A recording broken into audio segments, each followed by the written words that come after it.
Zanjan is one of the historical cities of Iran and is located between the capital city of Tehran, 330-kilometer distance, and the populated city of Tabriz, 300-kilometer distance.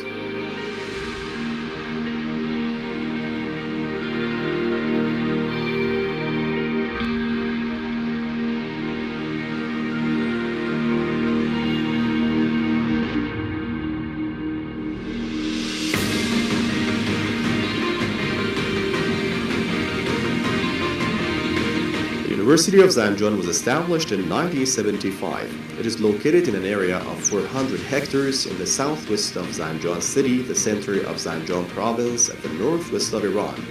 Since 1975, the University of Zanjan, ZNU, has been developed in different fields and has been ranked as one of the top comprehensive public universities in Iran.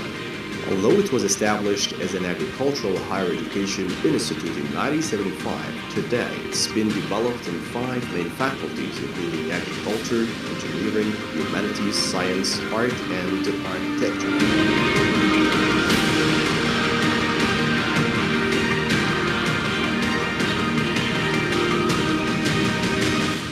This public university has 177 undergraduate and postgraduate master and PhD programs with 1,000 staff, including over 400 permanent and full-time academic members who have been educated from high-ranked international and national universities. Academic members are dedicated to teaching, research, and consultancies. This university has over 10,000 full-time students, including 65% undergraduate, 35% postgraduate students. Both undergraduate and postgraduate courses are offered to international students from different continents. The University of Zanjan is committed to provide a pleasant environment for learning and to contribute to both scientific knowledge and the development of societies at local, national, and international level.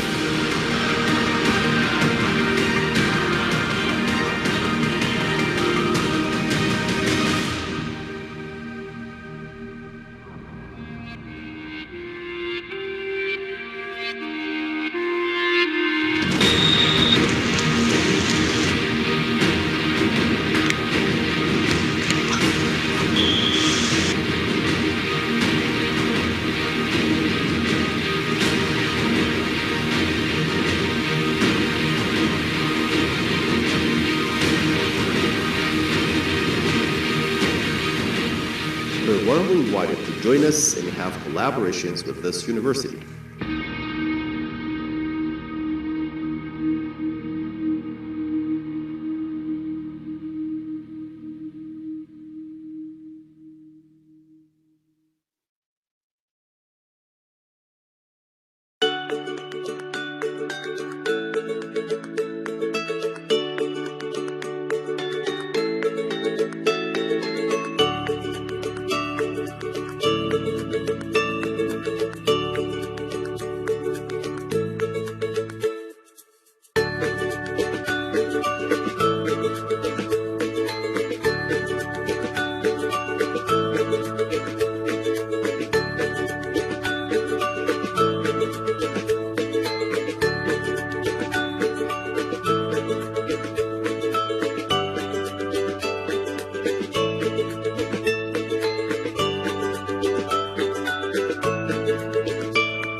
این فکر کنم چیزه هاستش دانشگاه اندونزیه. اون ور داره میذاره مؤسس اصلا سازمانش تو اندونزیه. یونسکو میگه. و هر دفعه یکی میزبان میشه. الان زنجان تقریبا با همکاری اونا. حالا کجاشون انجام میدن کجاشون راجع به چیزه دیگه دانشگاه سبزه. أعوذ بالله من الشيطان الرجيم. بسم الله الرحمن الرحيم.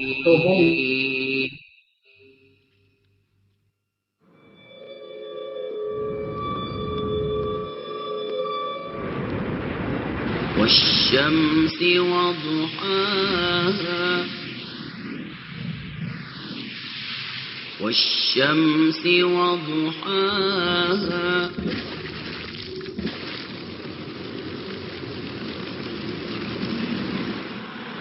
والقمر إذا تلاها والنهار إذا جلاها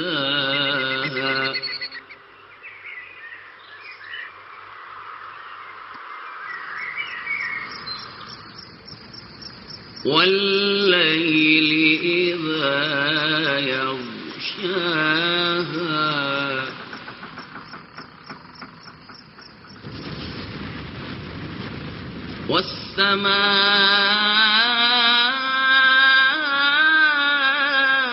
والسماء وما بناها والأرض وما طحاها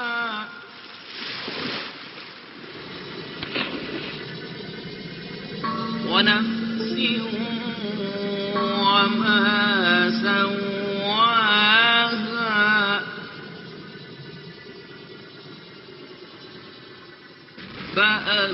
فألهمها فجورها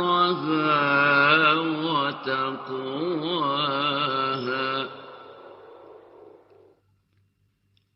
قد أفلح من زكاها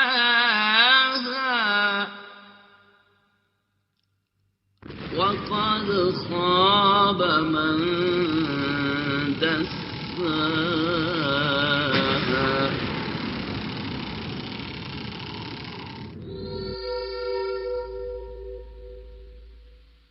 صدق الله العلي العظيم.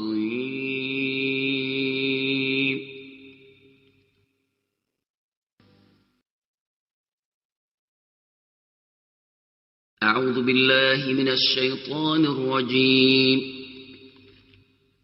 بسم الله الرحمن الرحيم.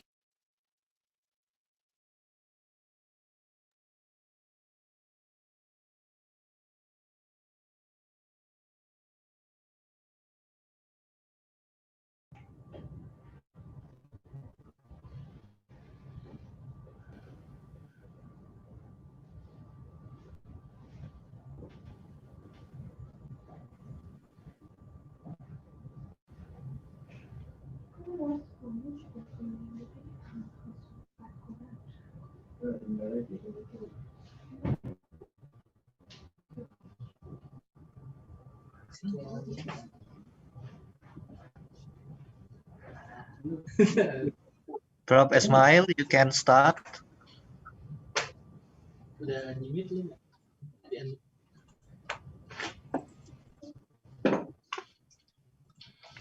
Prof. Ismail, you may start. Yeah.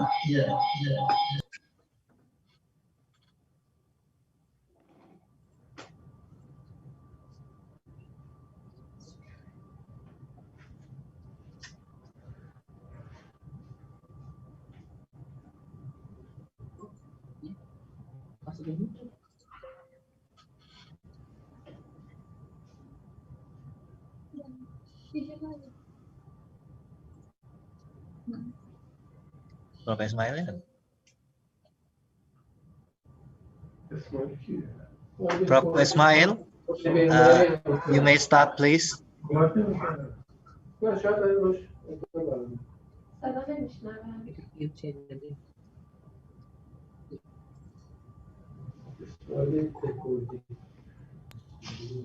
Mr. Junaidi, can you hear me? Yes, you may start, please. Okay. Could you turn on the Professor Najafian? Prof. Najafian.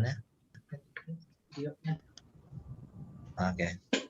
In the name of God, the most gracious, the most merciful. Good morning, good afternoon, and good evening, ladies and gentlemen, our distinguished guests and their colleagues. This is indeed my great pleasure and honor in the name of the University of Zanjan. Welcome chancellors and vice chancellors, presidents and vice presidents, rectors and vice rectors, directors, representatives of universities, and our other respectful guests and colleagues on the 6th International Workshop on UI Metric World University Rankings. Since the establishment of the UI Metric World University Ranking by the University of Indonesia in 2010, this program has become an international platform for universities to enhance their contribution to sustainable development. The University of Zanjan has over 11,000 students and 1,000 staff, including 410 permanent and full-time academic staff. This university has been the member of the steering committee and national coordinator of UI Metric program and has actively participated in sustainable activities and events. In 2016, the workshop was planned by the steering committee of the International UI Metric World University Ranking Network to be held in the University of Zanjan. We had planned to host this conference in June 2020 in our university. However, due to the ongoing global outbreak of the novel coronavirus and all concerns that the event could help spread this virus, the event organized to be online. The theme of this year's workshops is universities' responsibility for sustainable development goals and world's complex challenges. We expect this international workshop to help all us to be committed to cope with the complex challenges and world and contribute to address the Sustainable Development Goals. We learned from the tragedy of global pandemic of the COVID-19 outbreak that we need to work together to manage our challenges. I would like to express my gratitude and appreciation to Professor Riri Fitri-Sari, the chairperson UI Metric World University Rankings, and her colleagues for collaboration in organizing this conference. I would like to express my gratitude to our chair speakers for accepting our invitations. Her Excellency Dr. Agustin Kusamayati, the University Secretary of the Universities Indonesia. His Excellency Professor Hussein Salar Amuli, Acting Minister for International Scientific Cooperation in Iran's Ministry of Science, Research and Technology, and His Excellency Mr. Ram Damodaran, the Deputy Director for Partnership and Engagement in the United Nations Department of Global Communications Outreach Division and the Chief of the United Nations Academic Impact Initiative. I'm very grateful to my colleagues in the University of Zanjan, particularly Professor Ismail Karami Dehkordi, the Scientific Committee Chair, and Professor Bahram Malaki, the Executive Committee Chair of the workshop. Ladies and gentlemen, we are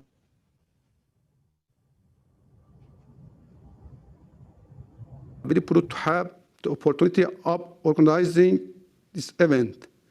We have looking forward to an inspiring and productive workshop with lots of interesting contributions from participants. I will now turn Dr. Agustin Kosomoyad, City Secretary of the Universities Indonesia. Please give her warm welcome. In the name of God, the most gracious, the most merciful. Good morning, good afternoon, and good evening, ladies and gentlemen, our distinguished guests and their colleagues.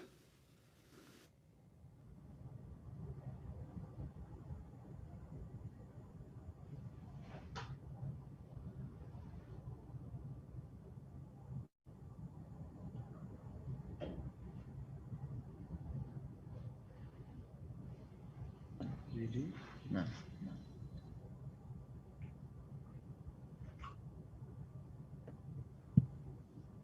Okay, Mr. Junaidi, can you hear me?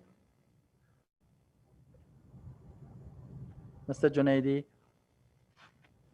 Yeah, we can hear you. Yes, I Okay. can see you. Yeah. Okay. Good morning, good afternoon, and good evening, ladies and gentlemen. I would like to express my gratitude to all of our guests, excellencies, and all the distinguished participants. Can I ask Dr. Agustin Kuzumayoti, the Secretary of University of Indonesia, to have her speech?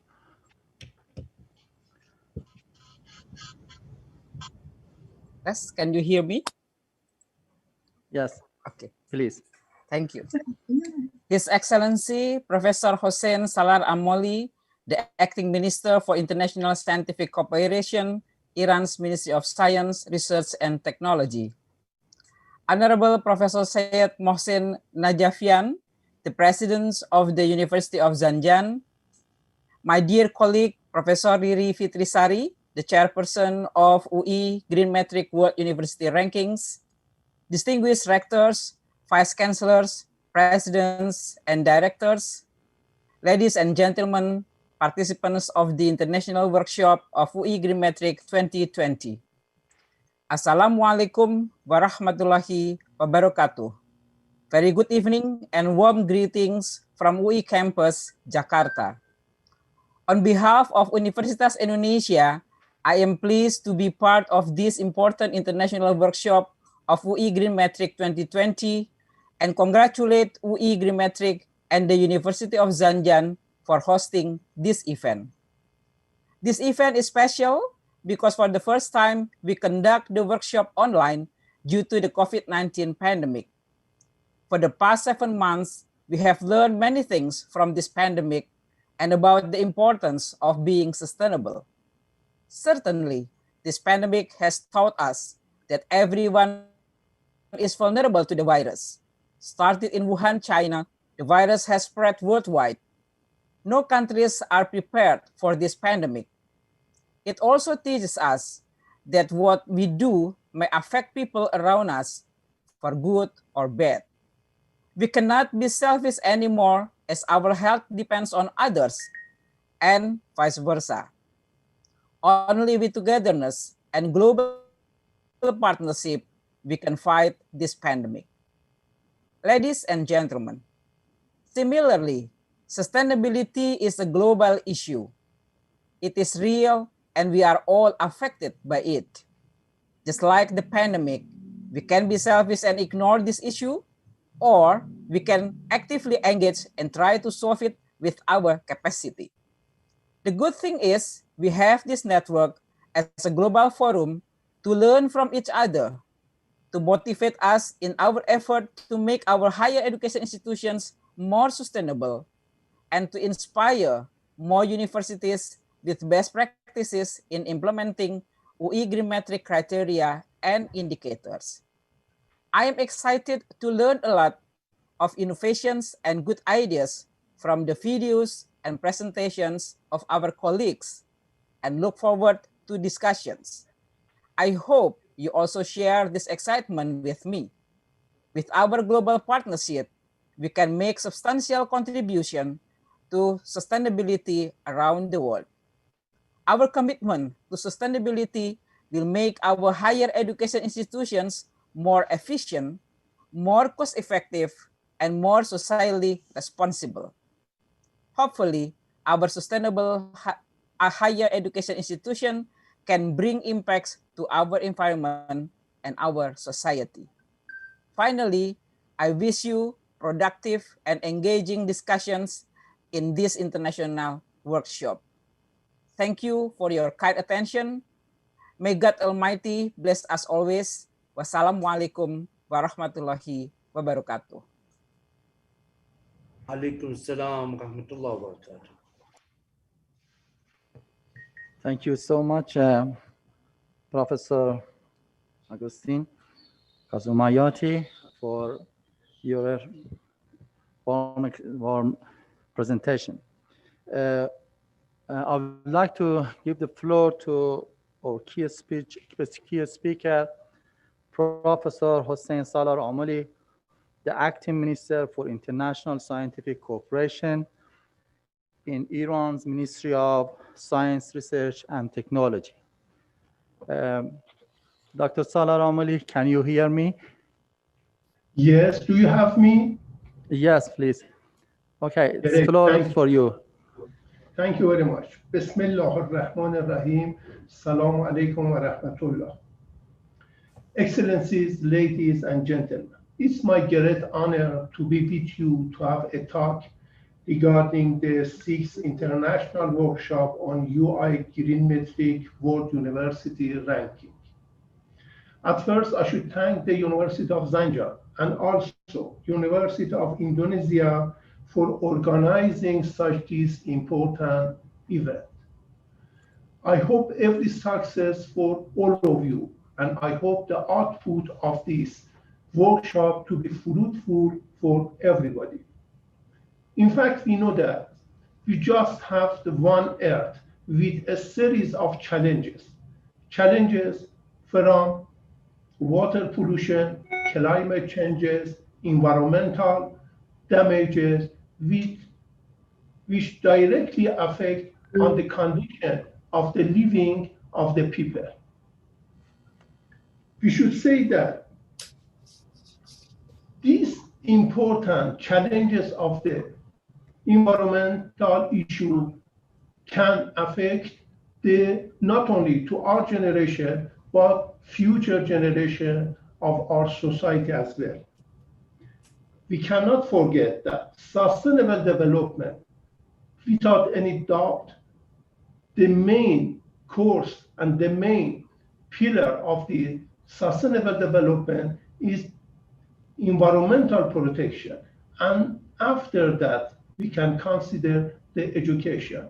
So protection of the environment is crucial for each society and also for us that we are working in university. The second point is regarding the role of the university, in fact. University is a place for talented people, talented students, talented professors, and talented staff. They are working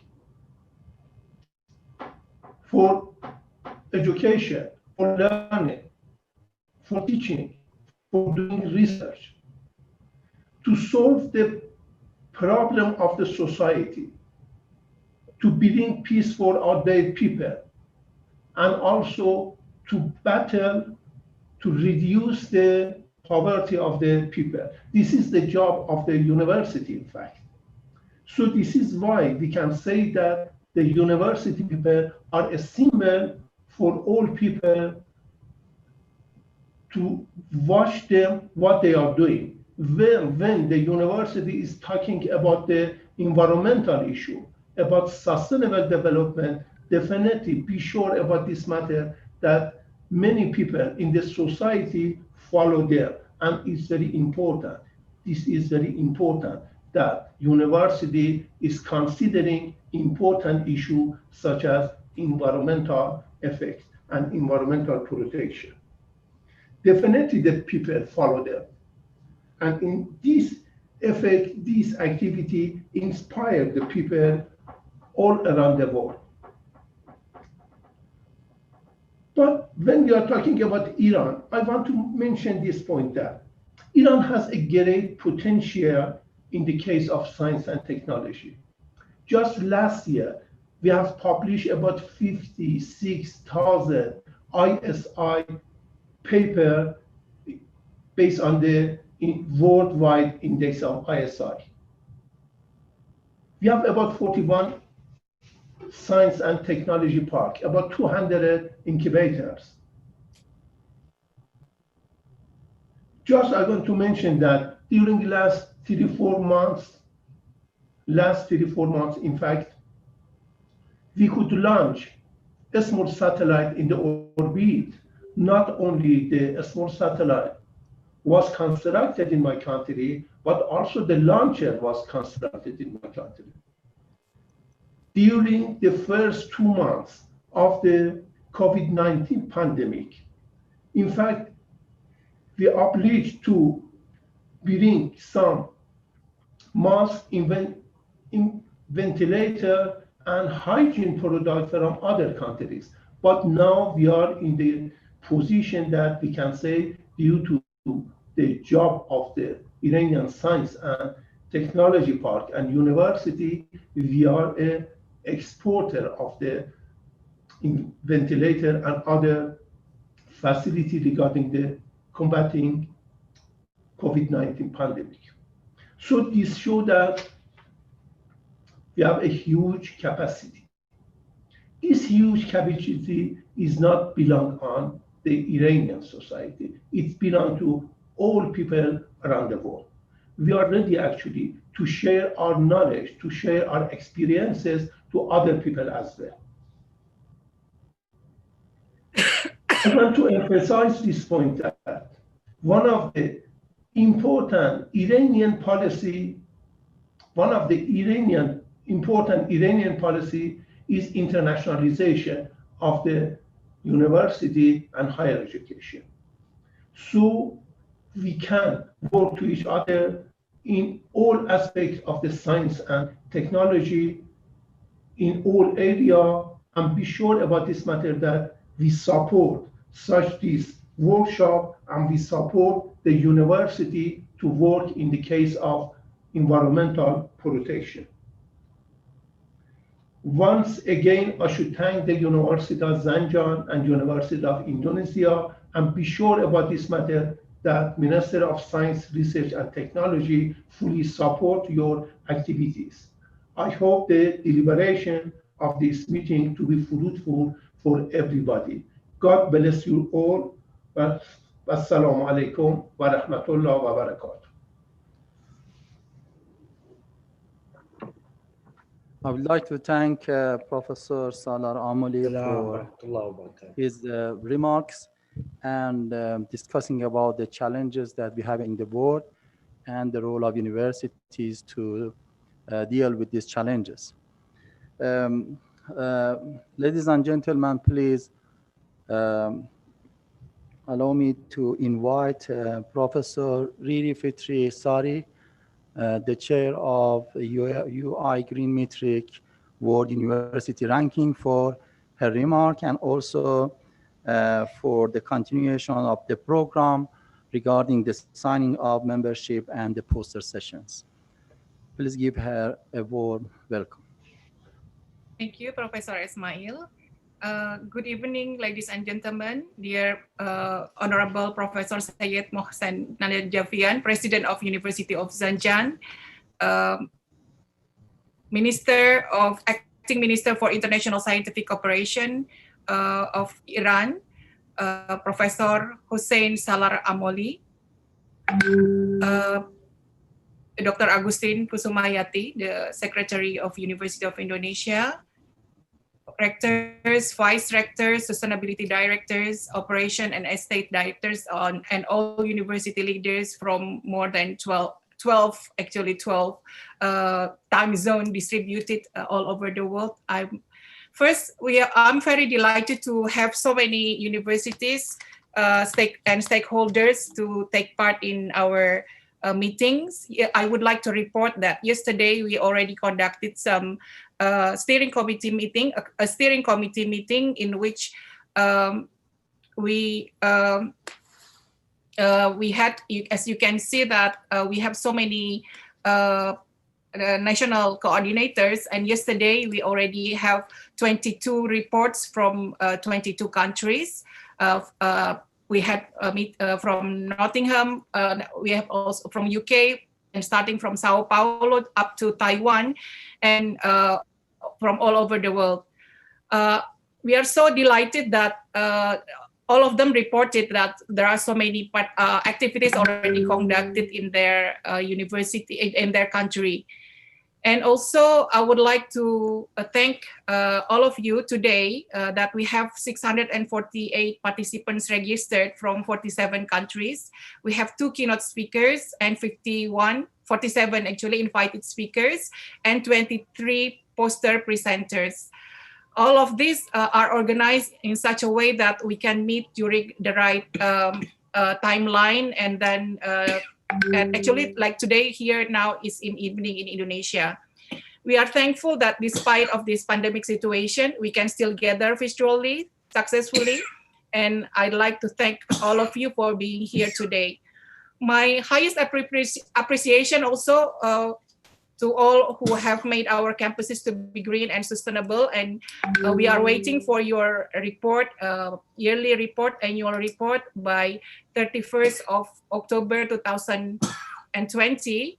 And knowing that maybe you will, that we are hoping that the 6 indicator at the UI Green Metric, which are the setting and infrastructure, energy and climate change, waste, water, transportation, teaching and research, can be reported thoroughly, although we are in the pandemic situation.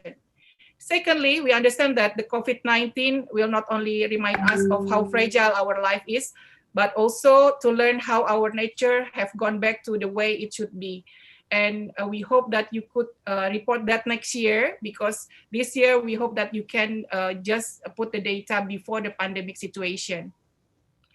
We are still uncertain about this future, but wondering when we are wondering about the pandemic condition, this is still maybe going to be reflected in the Global Green Campus report. But we can fight this uncertainty with collaborative efforts. We can share the mechanism to transform our university to keep up with the right way to serve our community and our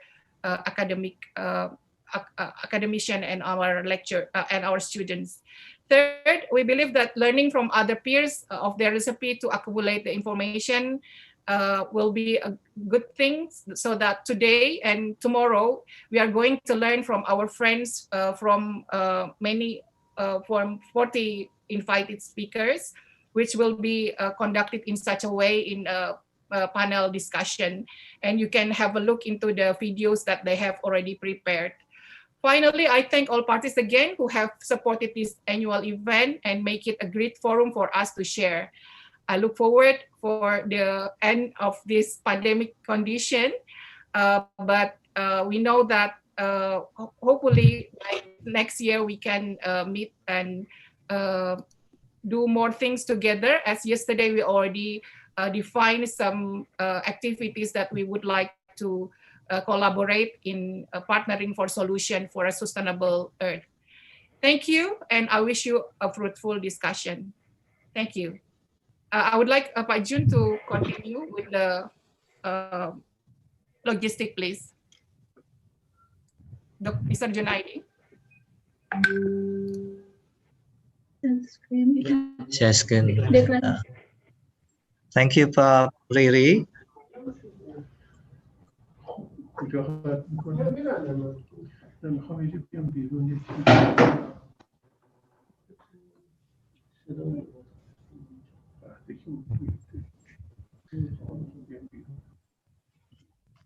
Thank you, Prof. Riri. Now let me continue with membership declaration of UI Green Matrix. And then after this, we'll do the virtual group photo before we go to the sessions that you all have the Zoom link. Selanjutnya. Distinguished participants, ladies and gentlemen, this is our declaration of membership. This is for the universities who have not yet been the member. So if you are interested, I understand there will be 74 new members. So please go to the link and download the declaration forms. One signed by your rector, vice chancellor, or by your president.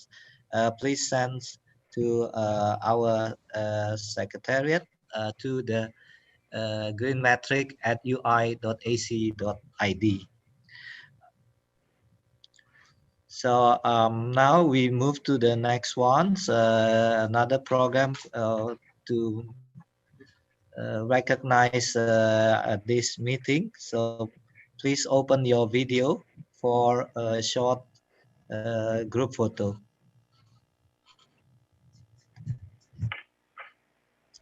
Please open your video. Sudah?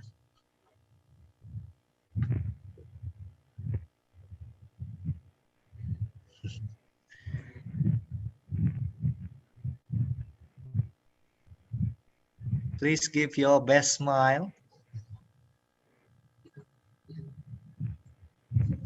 So I'll count until 3 and then I'll let you know when it's done. 1, 2, 3. Thank you very much. It's done. Okay. After this, please go to the discussion sessions that you have registered. So all participants can go to any sessions they would like to join. So after this, please go to the sessions. We will proceed with 2 sessions today. This is a discussion session 1A and B and C and D. So please go to the discussion sessions. So thank you. Hope you have a good and productive discussion. Thank you. I would like to thank all rectors who's been here, like President Tai, and I saw that many rectors are here also, my friends. So this is going to be different because this is online, so that some of us can see the videos during the poster presentation, and then during the time that has been described in the tentative schedule, please follow that. Once again, thank you so much. I saw Dario from Chile and many other places. So, Habis ini diputarin also, thank you so much, and I hope to meet you again in the session, panel session. Riri, langsung diputarin. Bye. Thank you, Professor Najavian. Thank you, Bu Agustin. Bye, everyone. See Thank you very much. Thank you, everyone. Putar aja.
Actually, we are going to use this room for the venue session for the first discussion.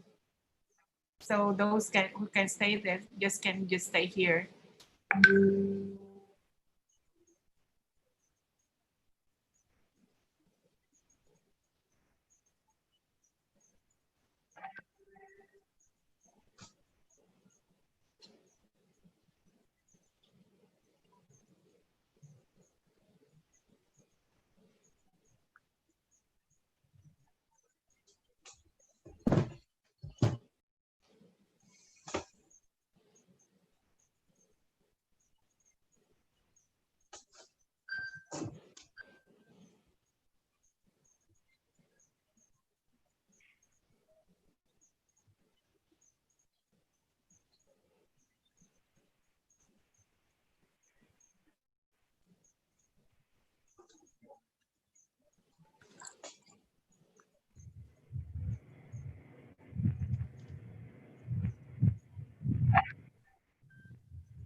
Ini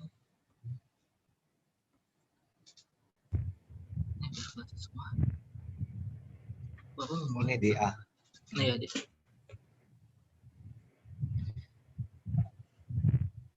Hello, good evening, good morning, good afternoon, everybody. Hello, can you hear me? Yes, we can hear you. Okay. Yes, we hear you.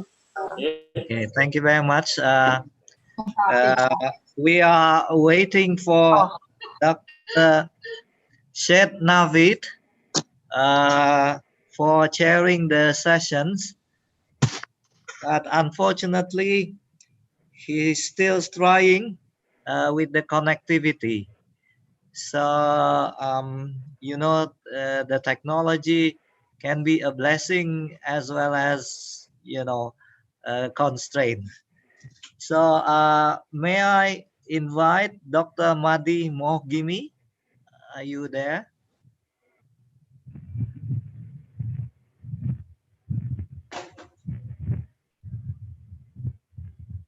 No. Dr. Askari. Okay. If not, Dr. Askari. Dr. Askari. Hello, Dr. Askari. From the University of Zanjan.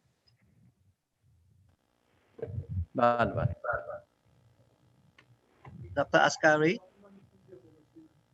Her biri ki behterdi. Ben fark eləmirəm.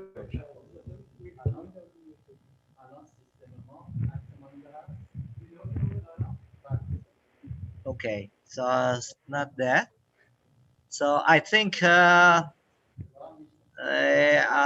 would chair the sessions then for these sessions. So in these sessions, we have 4 presenters. We have Professor Chang Xiantai, President of National Pingtung University of Science and Technology from Taiwan. And then we have Professor Mehmet Bulut, President Istanbul Sabahattin Zaim University, Turkey. We have Insinyur Andre Andoko, Vice Rector from Multimedia Nusantara. Okay, good. And then and we have Dr. Talita. Okay, are you there? Okay. So, ladies and gentlemen, each presenters, if you could present your main point for about 4 minutes, and then after that, we'll have discussions among us. So our topic in these sessions would be innovative approaches and experience for infrastructure management in universities, as well as green campus design in universities. So for the first presenter, may I invite President Tai from National Pingtung University of Science and Technology to present your main point for 4 minutes, please. President Tai, the floor is yours. Mr. Junaidi? Yes. Okay. Dr. Mahdi Moghimi, the co-chair of the session, is also available here. If you okay. wanted to, okay. If Yes, you want yes, to please. have any, okay. If Dr. Mahdi available, would you chair this session, please? Yes, hello. Yes, please, Dr. Mahdi, the floor is yours. Now it's President Tai who will give the presentation. So Yes. after President Tai, I'll hand it over to you. So Yes, President Tai, please continue. Okay. Thank you, Dr. Junadi. Yeah. Hello, everybody. Yeah, my name is Chang Xiantai from National Pingtung University of Science and Technology, Taiwan. Can you start the slide?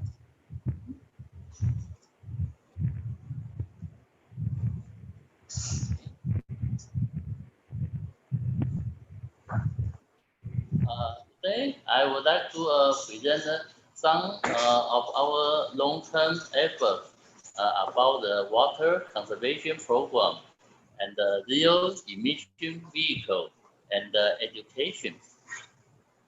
Since my video already explained this subject very clear, so I think I should use this time and to talk something about what we did to deal with the climate change. You see, this year, Taiwan suffered the flood and the drought in the same year due to the global warming. So we also make some effort, try to mitigate the disaster. For example, we enlarge our drain system and design from to 200-year flood frequency instead of the past 40 years, so that the heavy rain can easily drain out in the very short time. And the other thing is we invented some smart irrigation system for the paddy, so that we can save 60% of the water while the crop production remains the same. Yeah. This is a very great achievement in our campus, also in Taiwan. And another thing is we try to save the energy.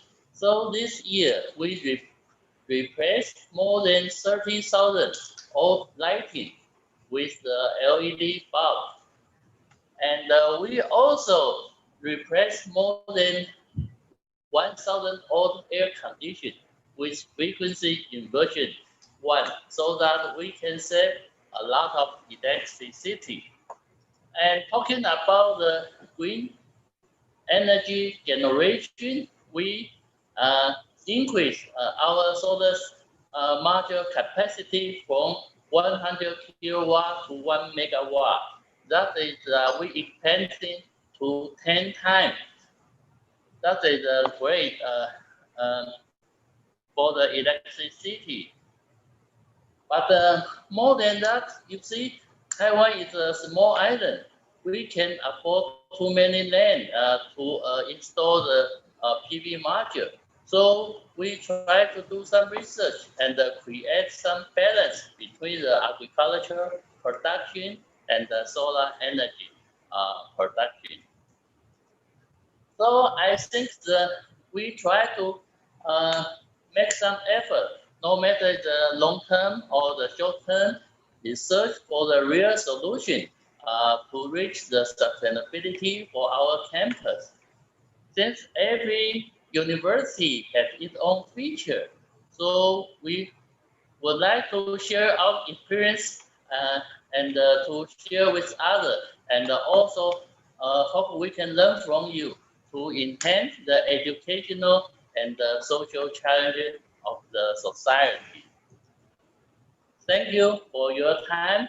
And the last but not the least thing is we are looking forward to meet you at the 2022 IWGM in our campus and in our beautiful city, Kaohsiung. Hope to see you soon. Bye-bye. Thank you very much, Dr. Tai from National Pingtung University of Science and Technology. Thank you very much for sharing your experiences. It was very useful for me, at least. Your discussion about smart irrigation was very interesting, and also green farming. We have similar experiences at the University of Zhejiang. It was great to hear from you, your experiences, and hope it was useful, helpful for other universities participating at the workshop. Now I would like to turn the floor over to Professor Mehmet Bulut, President of the Istanbul Sabahatyan Zaim University, with the subject Building a Sustainable University Campus in Turkey, the case of Istanbul Sabahatyan Zaim University. Professor Mehmet Bulut, please start. Do we have Professor Bulut here?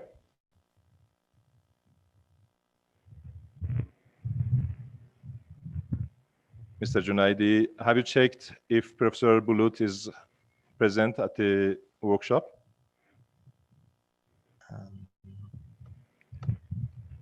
If he's not there, you may invite The next presenter, Dr. maybe? Andre. Yes. Okay. Then Yeah. we'll wait for him. Yes, and we will wait for Professor Bulut.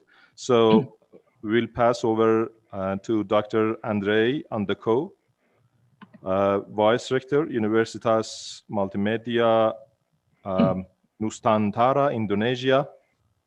Please excuse me if I'm misspelling. With the subject, Holistic Approach to Creating Environmentally Friendly Campus. Dr. Andako, are you with us?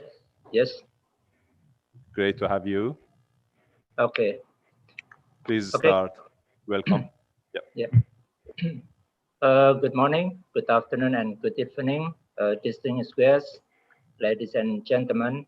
My name is Andre Andoko from Universitas Multimedia Nusantara, Indonesia.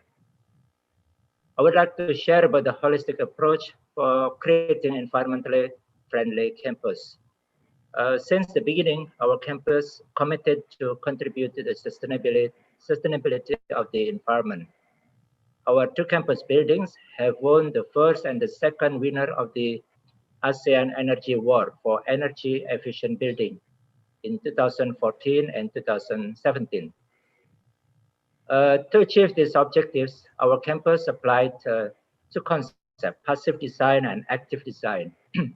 The passive design consists of building orientation, double skin facade, natural ventilation, wall material, natural lighting, and sustainable landscape. As we know that air conditioning consumes most of the electrical energy, then the building was designed to reduce the usage of the air conditioning. So the main features of these buildings to reduce the air conditioning is apply the double skin facade and natural ventilation. The building is covered by a double skin facade made from a perforated aluminum panel. This double skin facade can reduce the temperature up to 5 degrees from outside into the rooms. Then with the reduced temperature, so we can set the air conditioner temperature higher. So it can reduce a lot of the energy consumption. The perforated panel also designed to provide enough sunlight to the inside room. So more than 80% of the building space maximize the usage of the natural lighting. And also the building orientation is slightly east to west to minimize the sunlight direct exposure to the rooms. With natural ventilation, there are a lot of space without air conditioning, but we still feel comfortable. The building applied the cross ventilation concept for open space. The corridor and then common area for canteen and student activities are open space. The number is up to 24% of the space. It means that we can reduce 24% of the energy consumption supposed to be used for the air conditioning. To create a comfortable environment, our building also surrounded by a lot of trees. Then our aim is that every space is learning space. So the students can sit down anywhere in the campus, but they still feel comfortable, although without air conditioning. Our campus also conserves water, so no water is wasted. So we built a sewage treatment plant to recycle the water and use it for cooling tower, for plant watering, and for toilet flushing. The result, based on the electricity consumption index, the average campus building is supposed to consume 200 kilowatt-hour per meter square per year. But our campus building only consumes 66 kilowatt-hour per meter square per year and 62 kilowatt-hour per meter square per year. It means our buildings, our campus building can save up to 67% of energy consumption. Then our next phase, we are going to implement more renewable energy from solar energy. So that's all I want to share. So thank you very much for your attention. At your university, it was very interesting for me, at least. Some of your experiences include architectural technology, and as I'm an architect, it was very interesting for me, including the perforated panels you use at the buildings and the building orientation. And also 24% reduction in energy consumption was very interesting. Well, we will time at the end of session to discuss again about your experiences. But now it's time to turn the floor over to Ms. Talita Dalbello, representative of Rector, University of Campinas, Brazil. Hello, everyone. Hello. Please start. Nice to meet you. Good afternoon. Nice to meet you. It's a pleasure to be here today to talk about the sustainability at the University of Campinas, Brazil. Our university is working to be more sustainable, and this work involves a territorial planning. And for that, we are listening to the university community, studying the viability, and transforming the ideas of the community into projects through the integrated master plan. This territorial planning establishes guidelines for campus development through the present and future scenario in 6 planning areas. And we have the main goal to integrate the management of Unicamp as a sustainable university through the use and occupation planning. To achieve this goal, we developed a methodology that brings the actual prospects to create the future scenarios and the guidelines that will make it possible. According to guidelines, some projects will be developed and measured by indicators, the green metric system, for example. This process is being done through collaborative workshops between the technical and the conceptual teams of the Unicamp, the technical management committees, and the local community. After some surveys, prospects, and workshops, we get some guidelines to each planning area. For urban use and heritage, the guidelines indicate for the empowerment of vocations, the quality of life, and the performance of the constructions. For the planning area of environment, the guidelines are related to conservation, preservation, restoration of our ecological corridors and streams. The urban infrastructure area indicates guidelines for the efficiency in water, with reuse and conservation, energy, and zero waste. Mobility and accessibility, another planning area, bring the perspective of the campus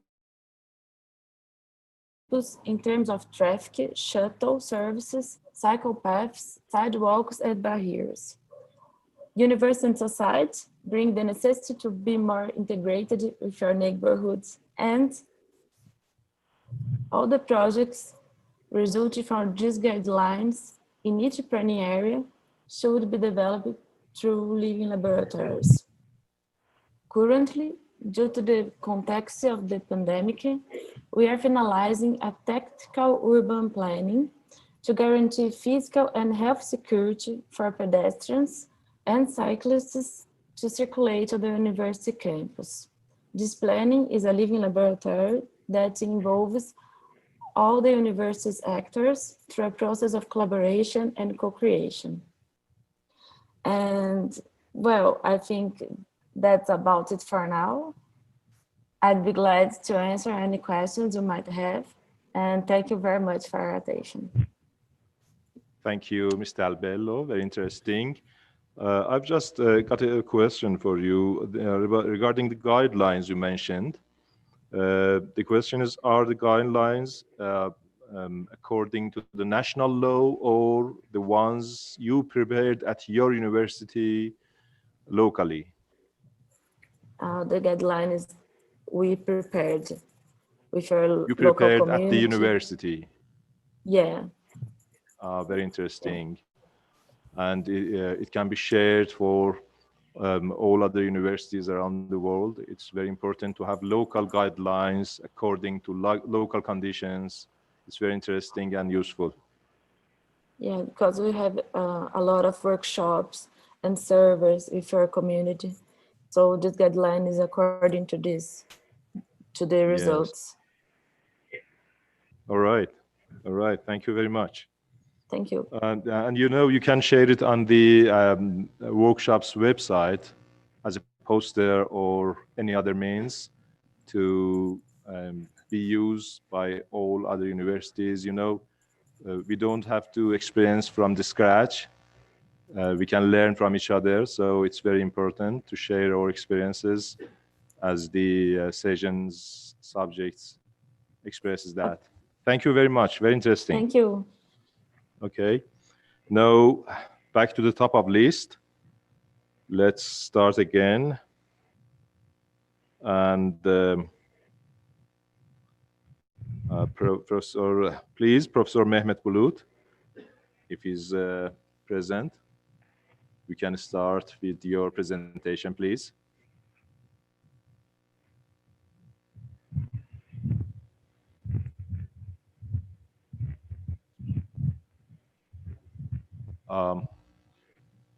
I think we don't have him with us, unfortunately.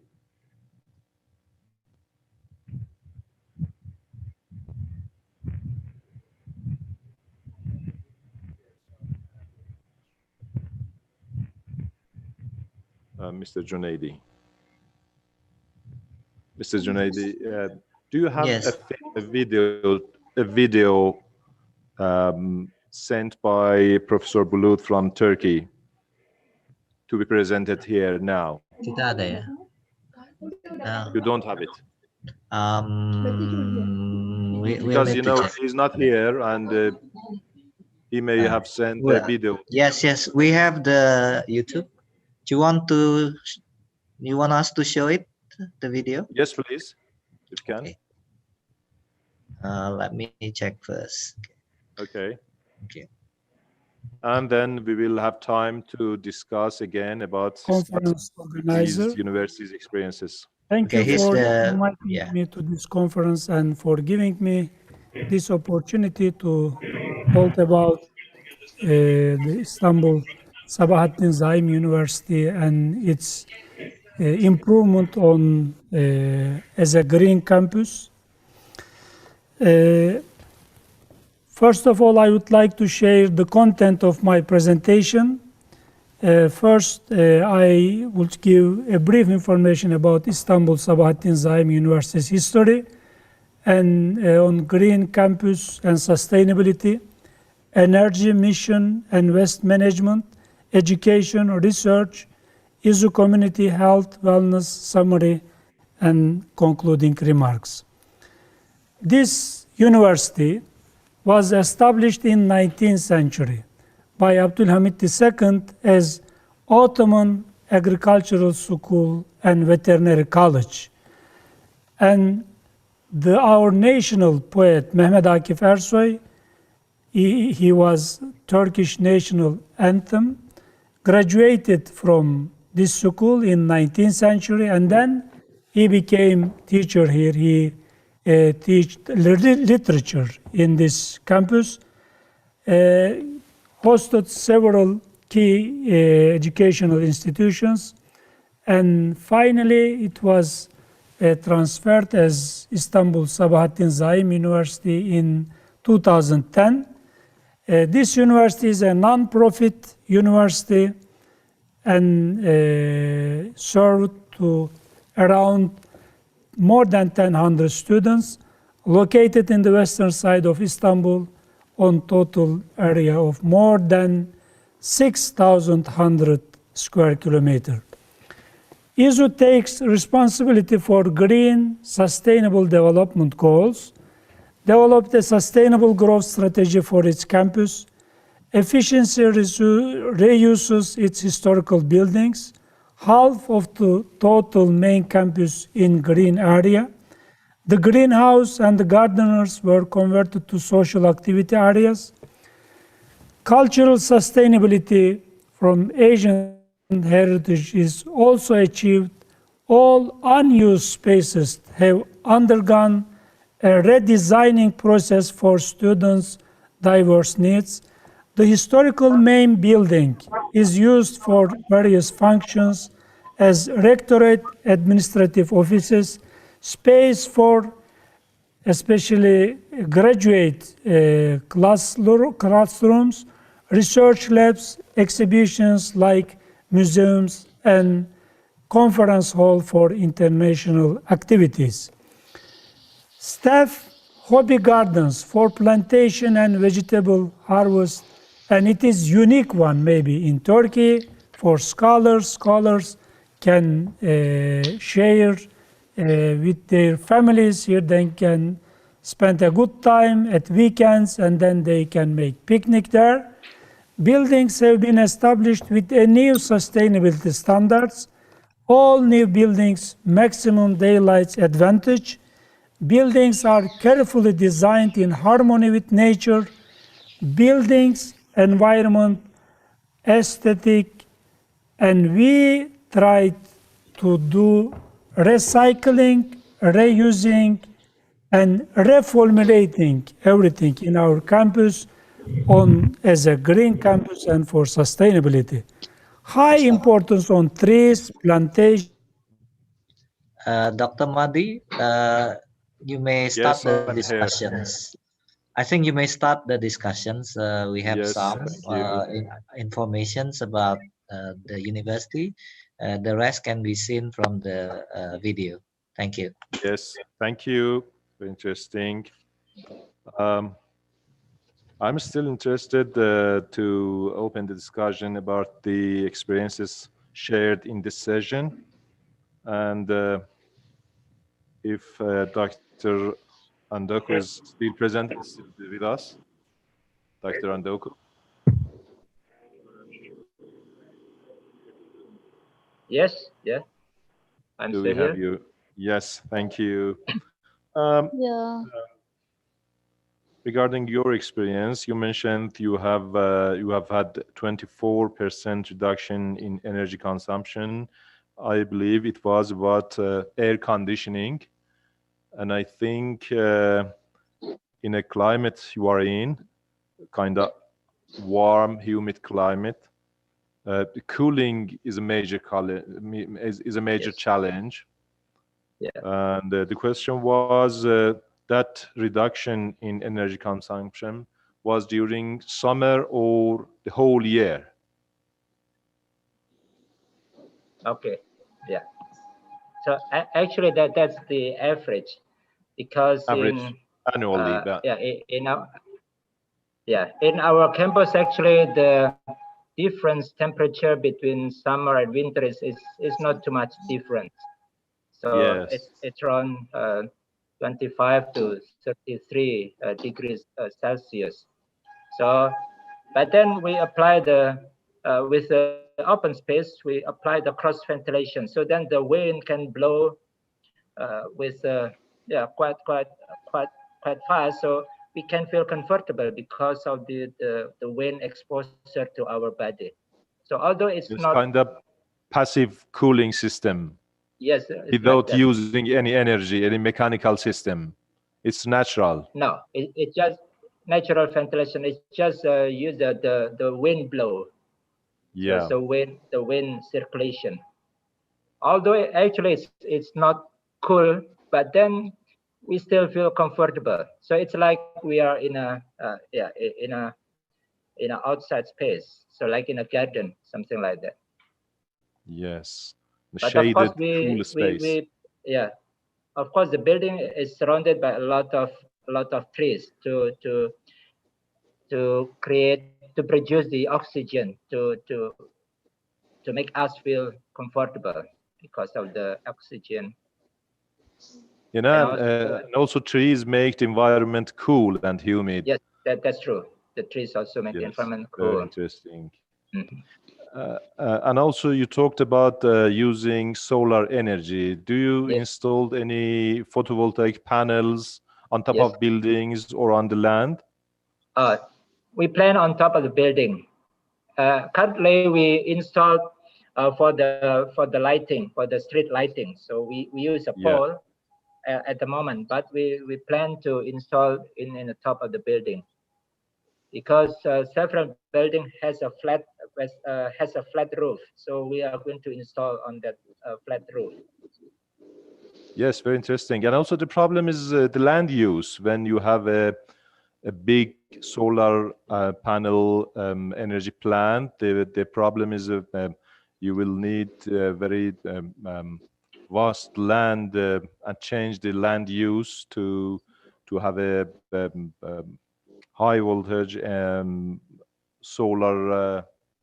solar panel plant. So it's very interesting to have them on the top of the buildings. Yes, we are The going problem is the area would be limited, and so the energy produced would also be limited. Yes, Maybe just for the lamps, if they are energy friendly. Yeah. So that's why we are going to use the solar energy for lighting. So maybe it's not enough to supply for the air conditioning. Yes, it's a major challenge globally, and according to the IPCC and the United Nations, different panels, if the world wouldn't find the technological measures for air conditioning, for cooling, exactly, it would be a major challenge by the global warming getting worse. Yeah. Yes, thank you.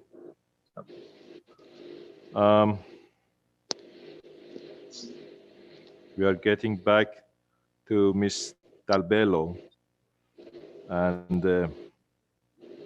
please excuse me if my pronunciation is not very correct. Don't worry. It's Dalbello. Dalbello, yes, I'm trying. Very worry. nice. No, okay, it's okay. Please excuse me. So you mentioned urban planning in your speech. Yeah. Do you have any school of architecture or urban planning, or you have just urban planners in your university to make the guidelines? No, we have Or you are cooperating with the local authorities. How do you do that? So we have some groups, some teams that is supporting our development of the integrated master plan. We have the Faculty of Architecture and Urban Planning, and Civil Engineering, that have a lot of professors in this area, and we have all the support of these professors. Yes. And we are in constant corresponding with the municipality team that works with the territorial planning of Campinas. Yes, thank you. I believe I can see that we have 60 participants in this session. Please, if everyone have any question, please let us know about your questions.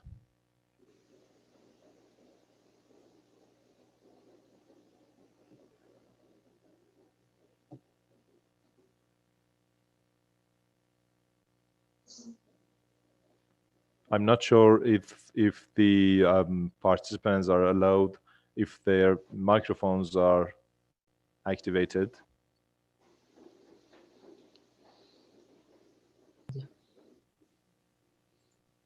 Yes, they can do that. Yet. Thank you, Mr. Junaidi.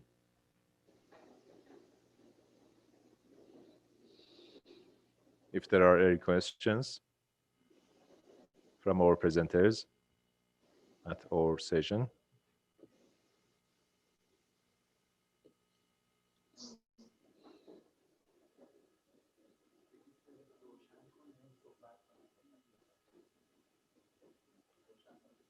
You are allowed to open your video and microphone to ask your questions, please.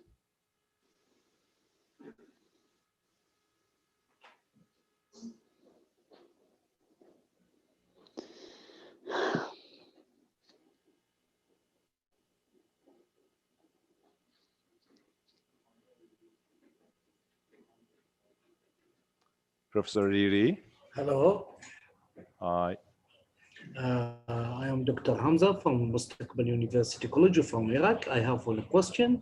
What is the best way? What is the best? The question is dedicated to all of you in this session. What is the best way to categorize our sustainability papers using Google Scholar?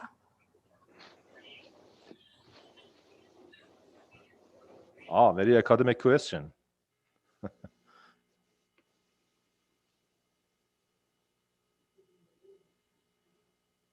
Anybody, do you have any response to this question? I'm not so academic person, but every time when I write some paper or something like this, I try to put in the keywords the main principles or the main goals of the paper. So I think this is a very the keywords is a very good way to be found at Google. I don't know. Yes, the subject is day by day much more on the focus of the academic journals, so it won't be very hard to do so. So using keywords and the main subject would be helpful, because it's a very vast, extensive area. Sustainability covers many aspects of human life. So many journals or many academic measures could be used to publish your ideas. I'm not sure if you got your suitable response, but we tried. Anybody else? Yes. Can I ask? Yes, please. Please introduce yourself first. I'm Rula from Al-Balqa Applied University from Jordan. Yes, Just I have a question, one question. You are most welcome. Thank you for all of you for this workshop. I have a question for Palpillo, yes, from Brazil. I want to ask you about what do you do about the smart building? Do you have a guideline? Do you have a plan? And what are the rubrics to convert or develop your building to be a fully smart building? Today, most questions go to Brazil. Yeah. Mr. Bello, please start. Thank you. Well, we are all with the women, okay? Yes, please. So thank you. we support her.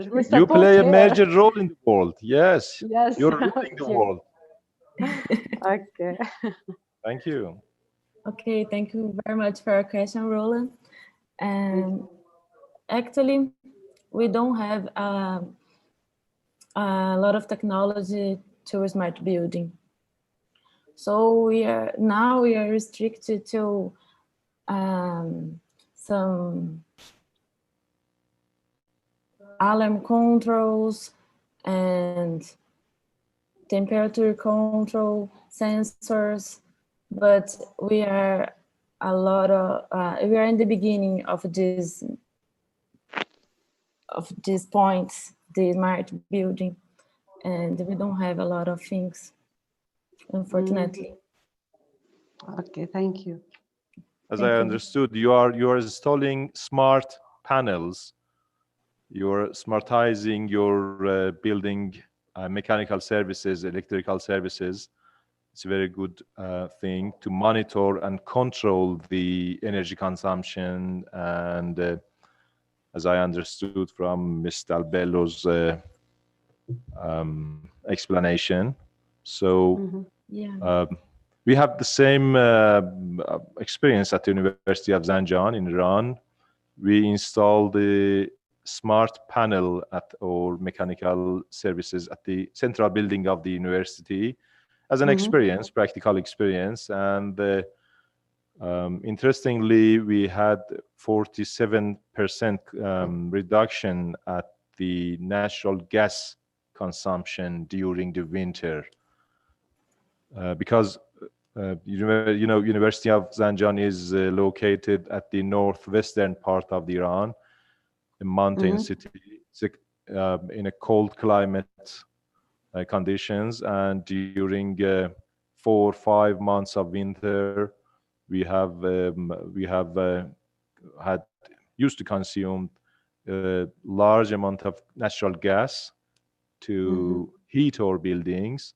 So in one building, we experience 45% reduction, and then tried it in many other buildings and got the same results.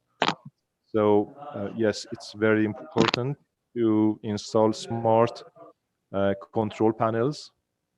They are they help us monitor online the whole process, and also they help us control during the whole 24 hours, day and night. Yeah, we are similar. Thank you so much. Sorry, last year we started our photovoltaic electricity, and we have some sensors, but we are only in the beginning of this work. We have some photovoltaic panels, but we need a lot of energy to freezing our classes. So we don't have enough yet. Yes, thank you. Ladies and gentlemen, any other question, please? Sure. I've got one here. I'm Basha from Malaysia. It's 9 p.m. now in Malaysia. I'm not sure what time is it in Brazil, what time is it in Iran. It's 9 p.m. in the evening in Malaysia now. I'm just wondering, could you please share with me with regard to the usage of solar energy back in your respective countries, solar energy. Yeah, anybody can could share with us. Carry on. Yeah. Carry on. Yeah, with regard to the your personal experience with regard to the usage of solar energy. It's renewable energy. Instead of relying heavily on electricity provided by the respective providers in the respective country. I'm not sure whether the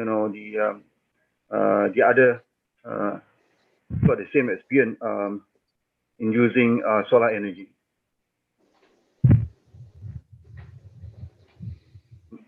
Maybe in Iran, I don't know. Would you please share with me your experience?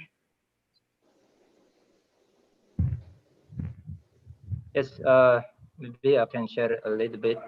Of course, if we just calculate based on the economic scale, then actually the cost for installing the solar energy is still quite expensive in Indonesia. But then, yeah, we committed to start to use the solar energy. That's why in our campus we start with the small scale, just to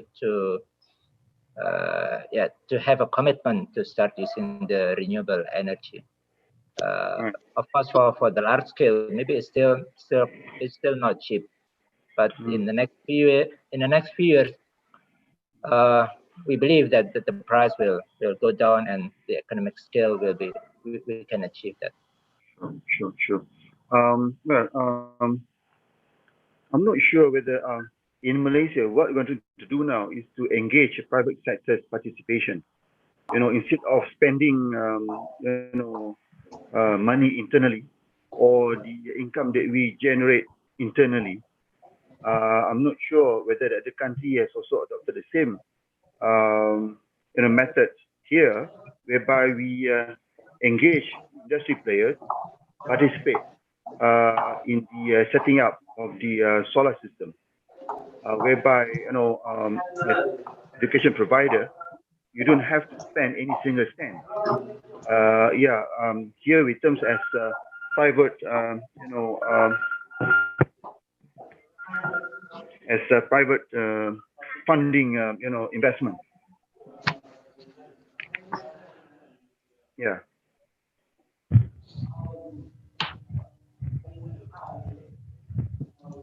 The income can be shared between institution and the private sector.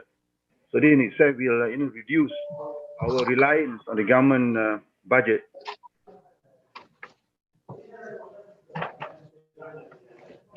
Yes, very interesting.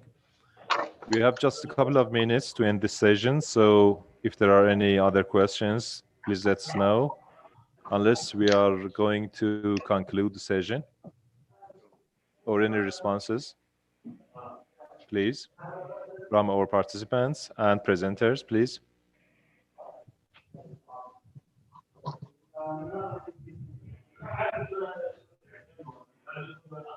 So thank you all. I have to go to the concluding remarks. It was very interesting for me and a great pleasure from us from University of Zanjan, Iran, to have you all virtually well, and hope you have all in Iran.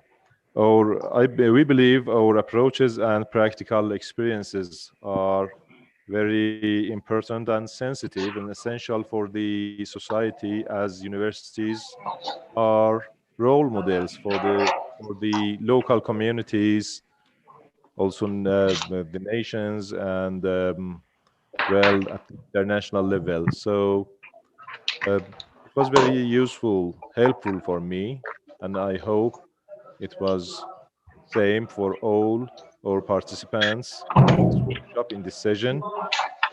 We now conclude and end this session, and we'll have 5 minutes break to start the next session. Thank you very much all, and hope to see you in the near future. Thank you. Goodbye. Thank you for having us, sir. Thank you. Thank you. Okay. Good night. Thank you. Thank you all. Thank you all. Thank you very much.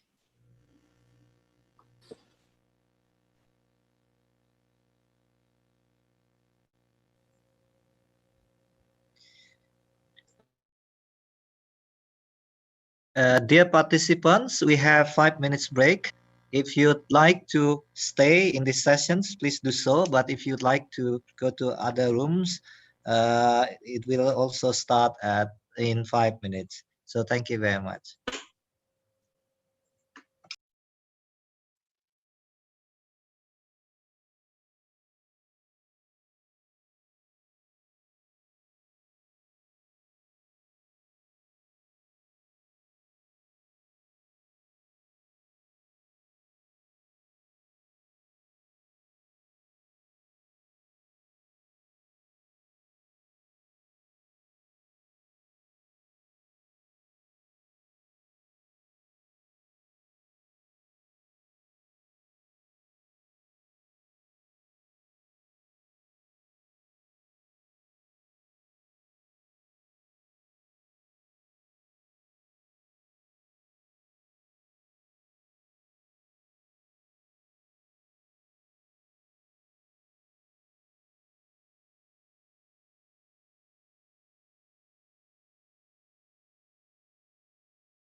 COVID. Sure.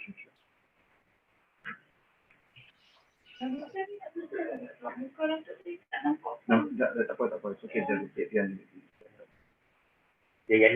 lindung sikit Kita boleh highlight yang kita bagi geran tu dan COVID dalaman. Dan COVID dalaman, kemudian KPM, KBT pun bagi juga geran. 16.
Prof. Korba, you may start when you are ready, please.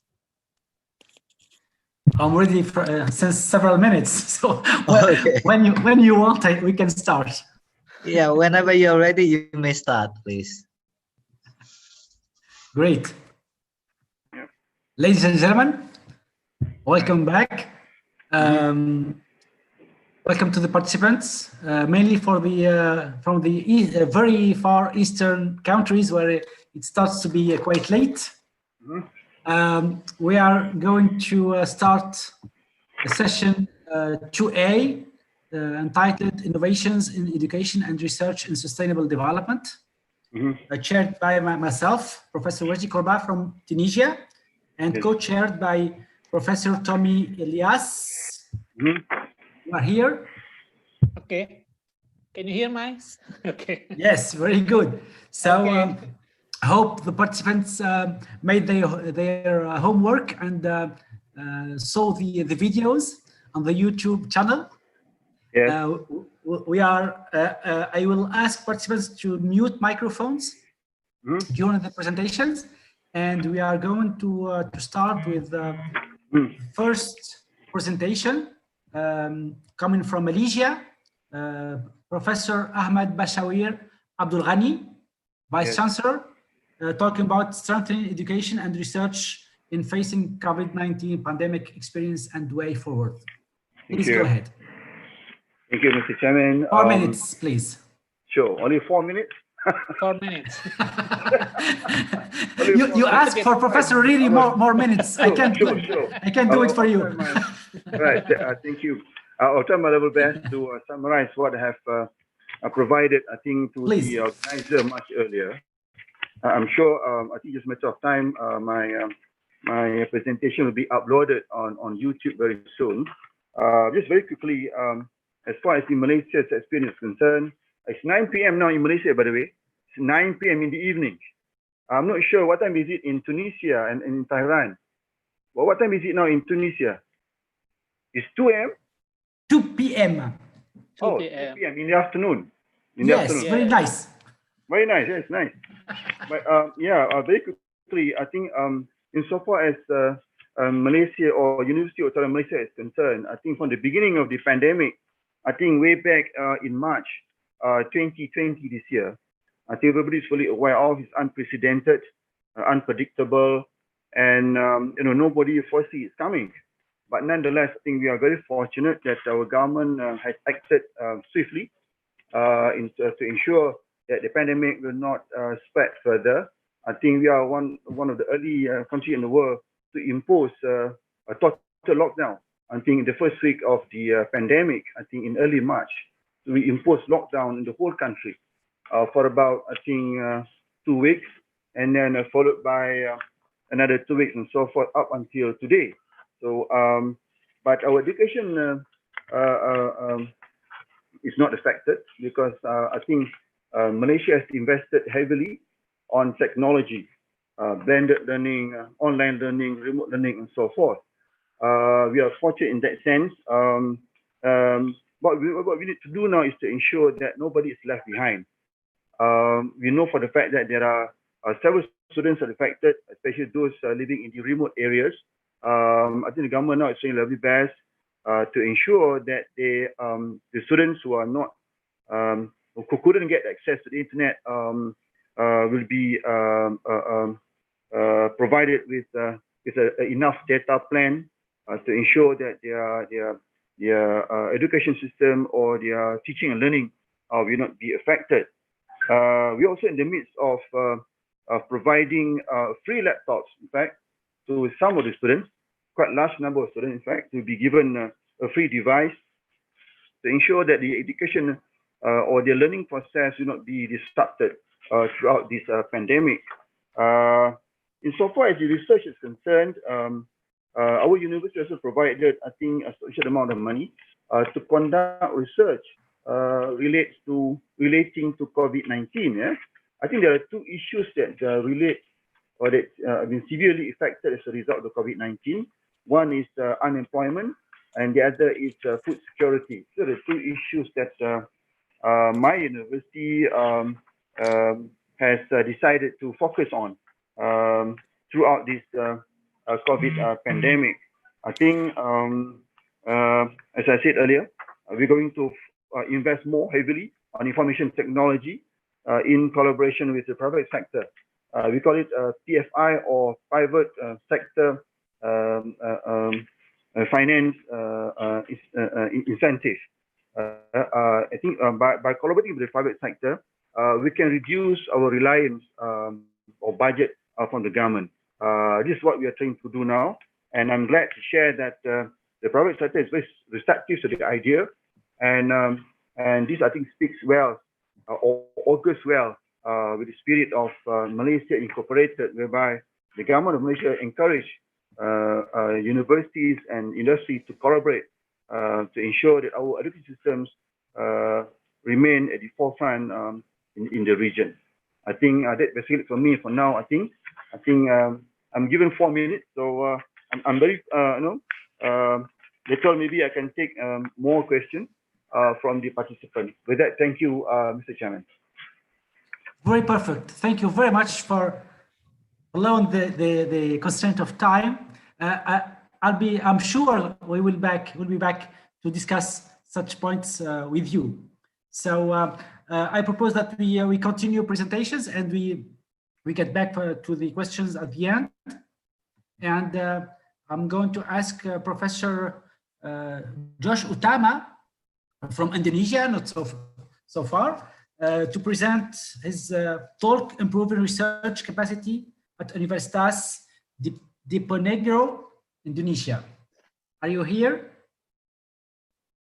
Professor Yoshuan Utama? Yes, Utama.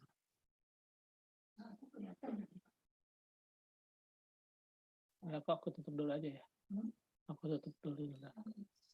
Ya udah, cepat masuk. Iya, bilang aja kalau mau masuk bilang. Hello? Otherwise, we can move to the next one and get back. Prof. Korba, if you could ask Professor Ambar from the same university. To turn on his microphone, I think he turned off his microphone. Prof. Korba? Yes, please. Yes, actually I representing Professor Yoshuan Utama because yes, please. He's gets sick right now, so he's not able to come. Okay, thank you again, Mr. Professor Korba. I'm going to talk about how we improve our capacity of research and innovation in Universitas Diponegoro, Indonesia, and maybe I will not take more 4 minutes, maybe less than that. So we can have more discussion rather than listening what I'm going to talk about. Our research policies actually is in line with the policies of central government. It is also based on our vision and mission as well as the status of our university, which is in Indonesia, it's called PTNBH, with meaning that as university with legal entity, meaning we have more autonomous and so on, as well as based on our vision becoming research university. In fact, our main policies in improving research capacity at the Universitas Diponegoro is based on 5 factors. The first one is improving facilities, such as establishing laboratories, new equipments, and so on. The second one is increasing funding from our university, from the government, both central, also provincial, also cities government, local government, from industries or private sectors, from overseas, etc. The third one is improving human resource capacity by having training and pursuing PhD, certification, and so on for our academics, increasing collaborations with universities in countries and abroad, also collaboration with the government, with industries, with private sectors, even with community organizations.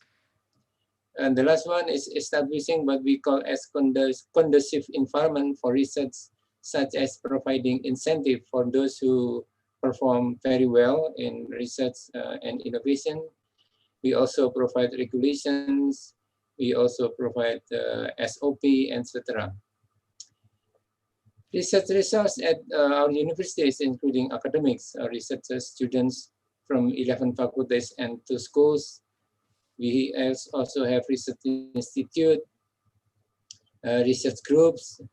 We have also Directorate Special for Innovations, TTO, Technological Transfer Office, laboratories. We have also technoparks and so on. Since we applied these policies, the outcomes have proved that the international publications, for example, have increased significantly. Also increases the number of patents, as well as prototypes, innovation products, etc. In fact, in 2019, we got award from the central government as the most productive universities in terms of patents. In conclusion, our experience showed that the proper combination of providing facilities, funding, human resources, collaboration, as well as conducive environment have increased the research performance at Diponegoro University, as shown in the outcomes that I mentioned before. However, I think have been faced by everyone. During pandemic COVID-19, the research activities slowing down due to the regulation of the government that we have to follow. I think that's all I can say, just waiting for discussion. Thank you very much, Mr. Chairman. Thank you very much. So the third speaker is Professor Byron Ernesto Vaca Barahona from Ecuador. He's going to talk about SPOCH, Education Management and Research Achievement in Sustainable Development. Please, Mr. Rector. Good morning, Professor Corba.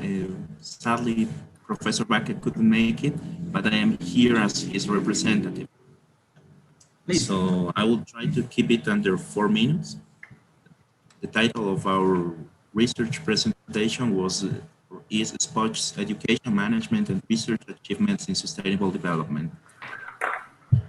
And what we wanted to say in the beginning is that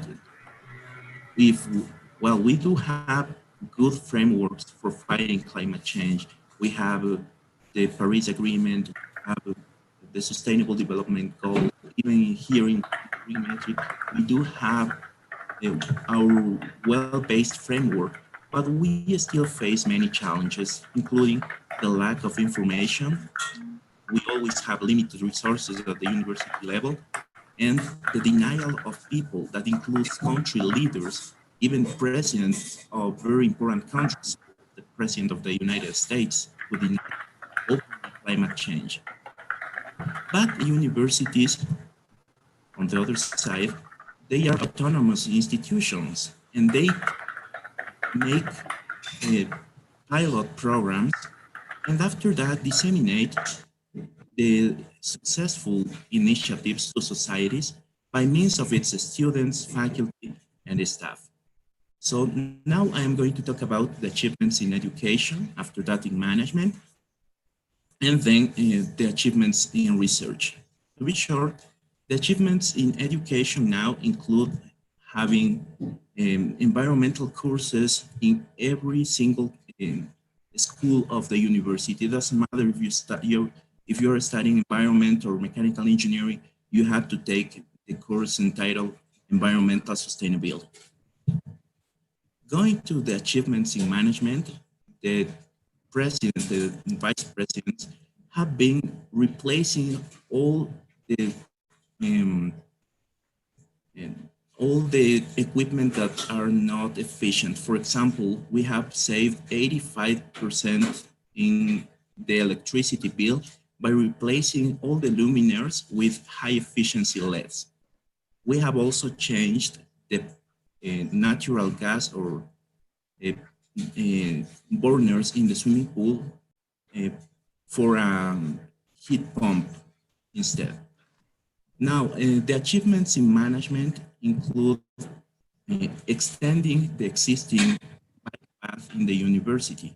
Because of the coronavirus outbreak, the City Council of Riobamba has created 2 emergent bike paths in the city. So SPOCH extended its inner path so that it can be merged with the city one, and then students and researchers that need to go to the university have a safe path for commuting.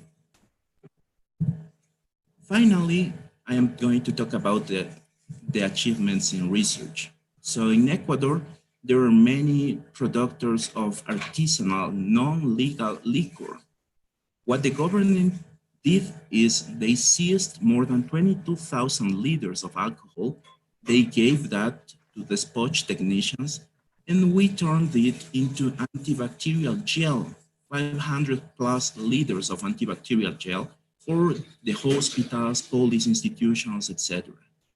Additionally, The shops in the university made more than 1,700 face shields, and we even developed an artificial mechanical respirator for the hospitals.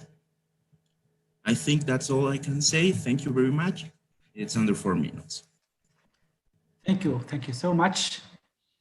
So we are moving to the last presentation, and then we will be back to the questions. And I'm asking to Professor Ihor Slovivi, representative of rector from Ukrainian National University, to talk about the methodological and didactic aspects of comprehensive greening of educational process towards sustainable university. Please, Professor Ihor Slovivi. Thank you, Mr. Chairman. It's a great pleasure for me to share the vision of our university and to represent Ukraine at this meeting. As recently I did at the similar meeting, also online event, which was regional event in Budapest, in University of Pécs, and we discussed these problems, challenges at regional level. And now, good to share some global vision of these problems from around the world. I work for the Department of Ecological Economics and at the Ukrainian National Forestry University, and we are one of the leading universities in the issue of greening curricula and of advancing the ideas of sustainability and all new direction like circular economy, bioeconomy, and other direction, but for us the background for all this is ecological economics. How do we see this redesigning greening of curricula? It covers such aspects as development of a new study program fully aimed at training of new types of experts. We have special program in environment and natural resource economics from 1997, and it's as a tempo status project result of the European Union, and it's still running and it's still successful.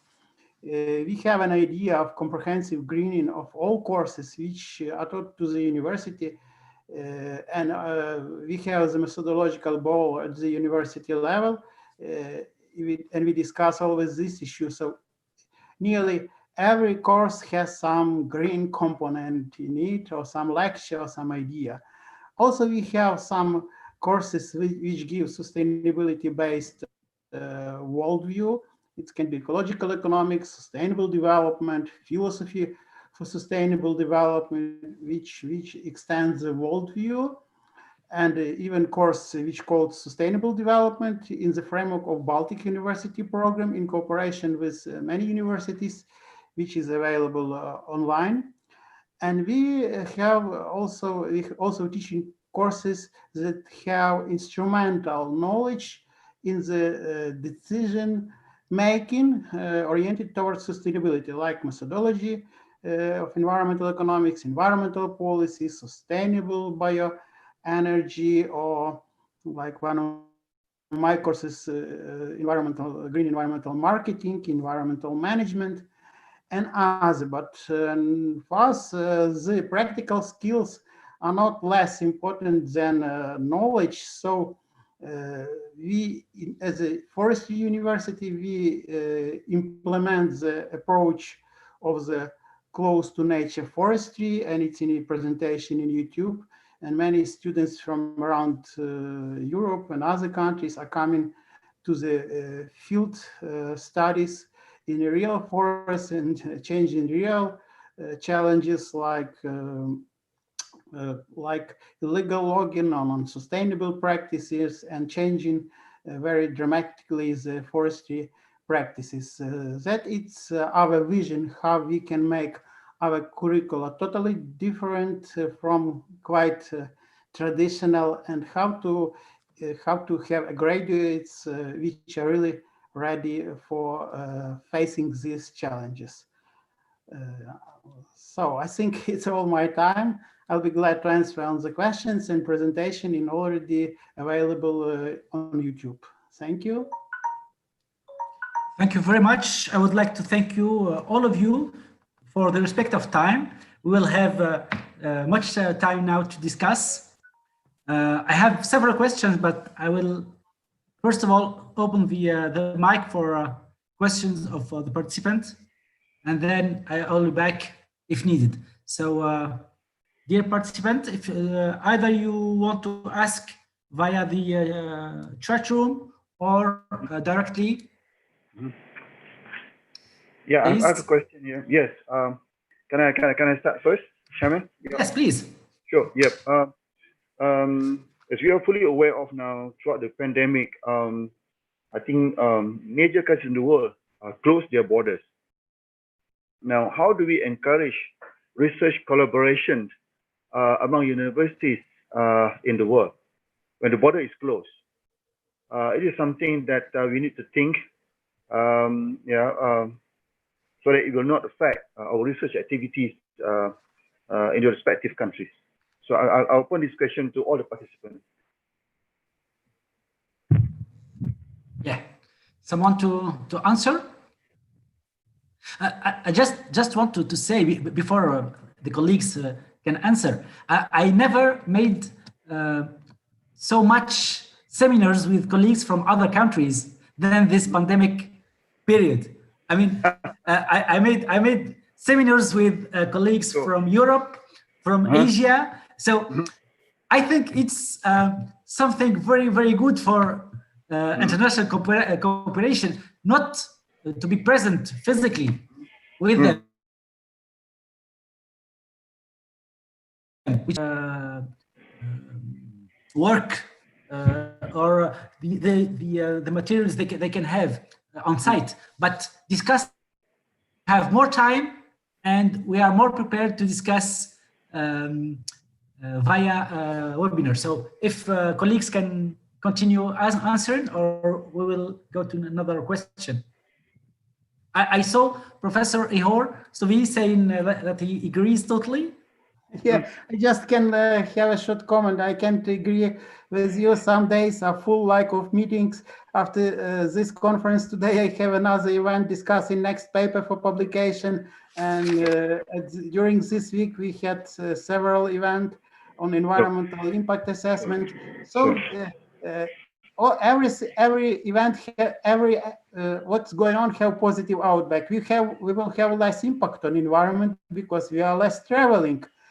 But we know that times one day will change, so we can make more efforts on negotiations with the university, on reading the papers of our colleagues. Like from this event, I'm very impressed with many universities. I didn't have any contacts and any ideas what they are doing.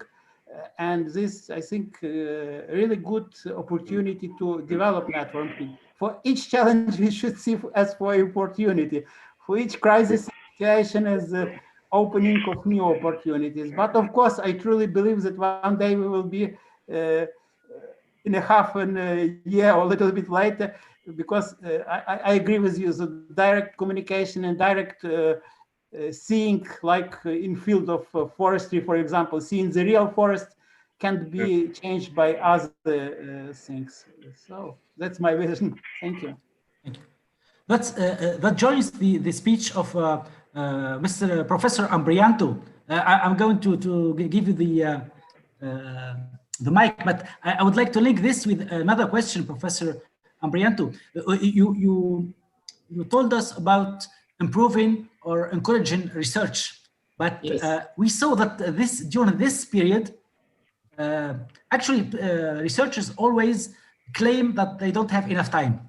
I mean, they make some administrative work, teaching work, and during the pandemic we had a lot of time. But it's very strange that we have a lot of colleagues that were depressive.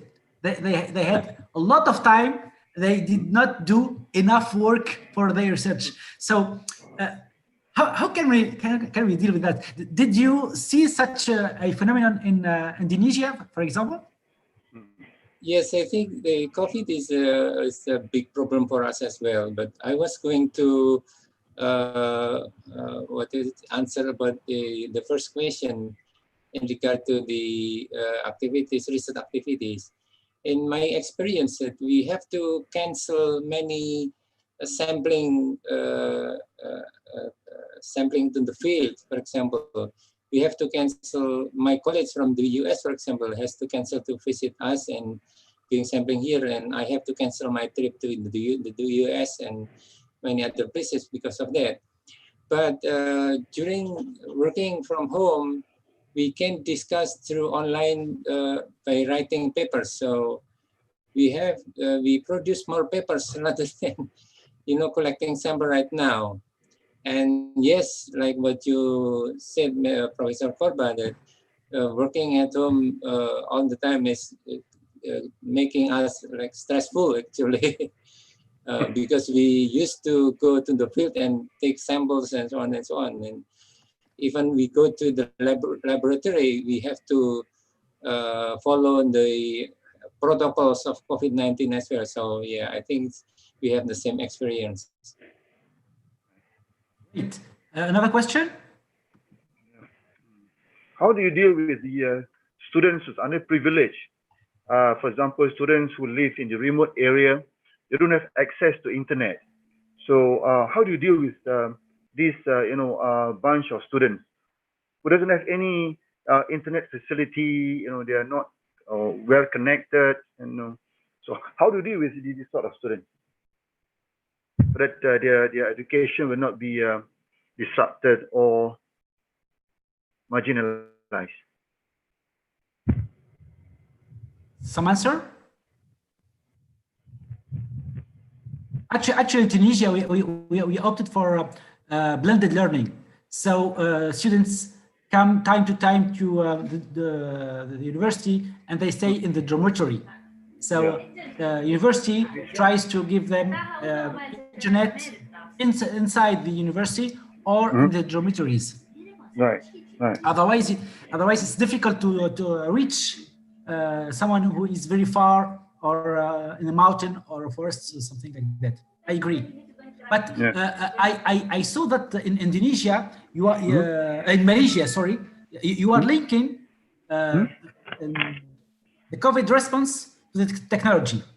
Yes. Which is a very interesting point. I mean, what about the culture or the psychological aspect? Are people prepared to make this jump to totally e-learning and Sure.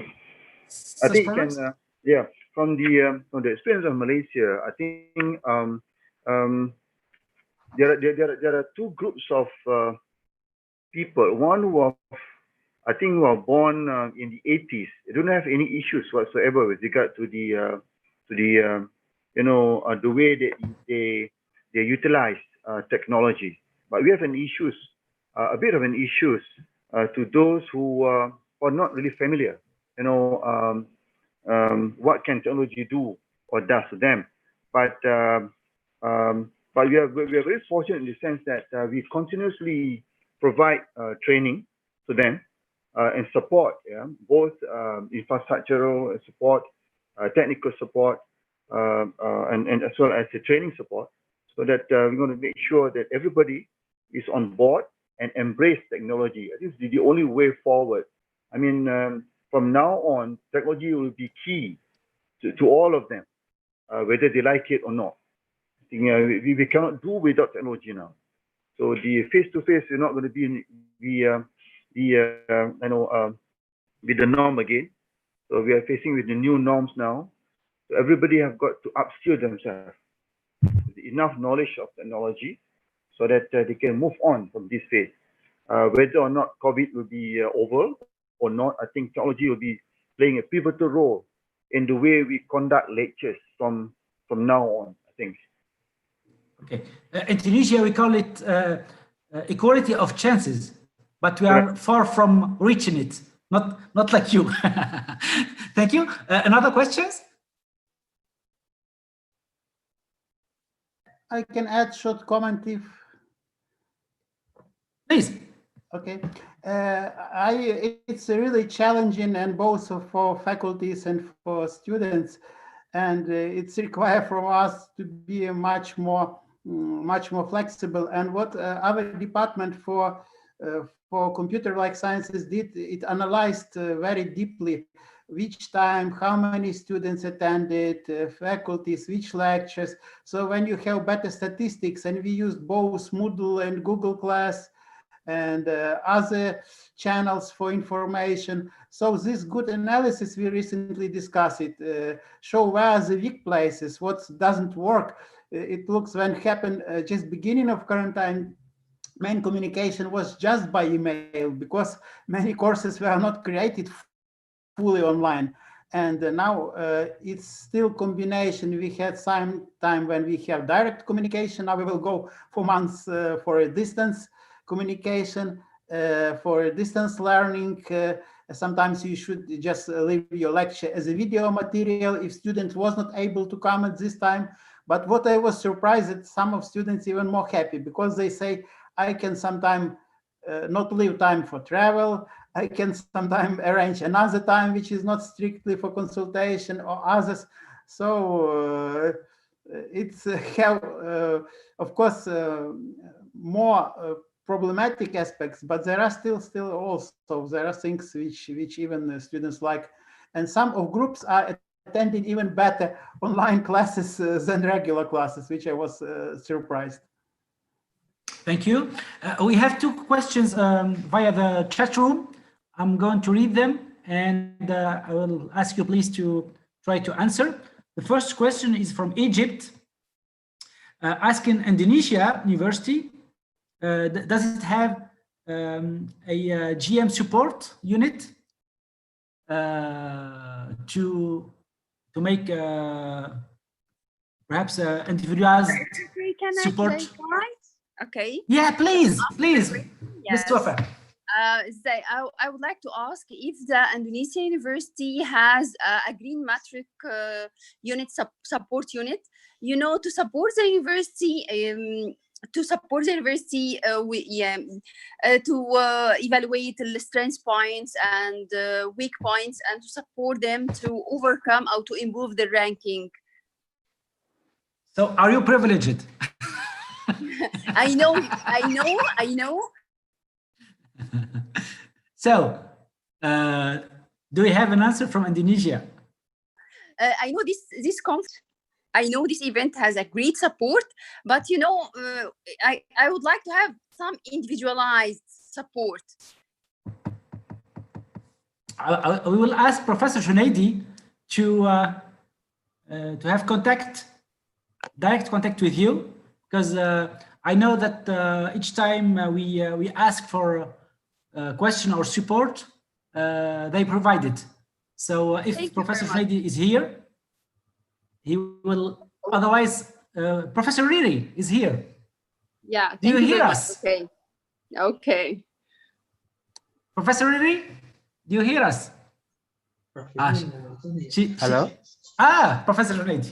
So, yeah. Sorry. What was the question? We have a question from Egypt, asking for a personalized support from Green Matrix to help them to go forward with their process. Are you still here, Ms. Wafa?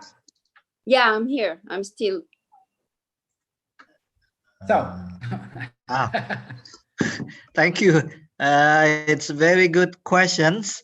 So far, what we do is we have a national workshop in each country, so that we can sort of share best practices and then explain how you can improve your university. Okay. There are cases where we we are invited to individual universities in their workshop, or in a summer course. There are some university who invite us, but normally we do the national workshop for the countries, so that we can support you with more universities. So if you are interested, your university can arrange a national workshop, and then we can arrange a virtual workshop with your university. Thank you. Thank you very much. Okay, thank you very much. I know the event is a great support. Thank you very much. Thank you. Thank you. Thank you very much. The second question from the chat room is a general one, and it's from Fatimi Bashiri. And are you here? Or I will read it. Yes. So yes, please. Yeah. Okay.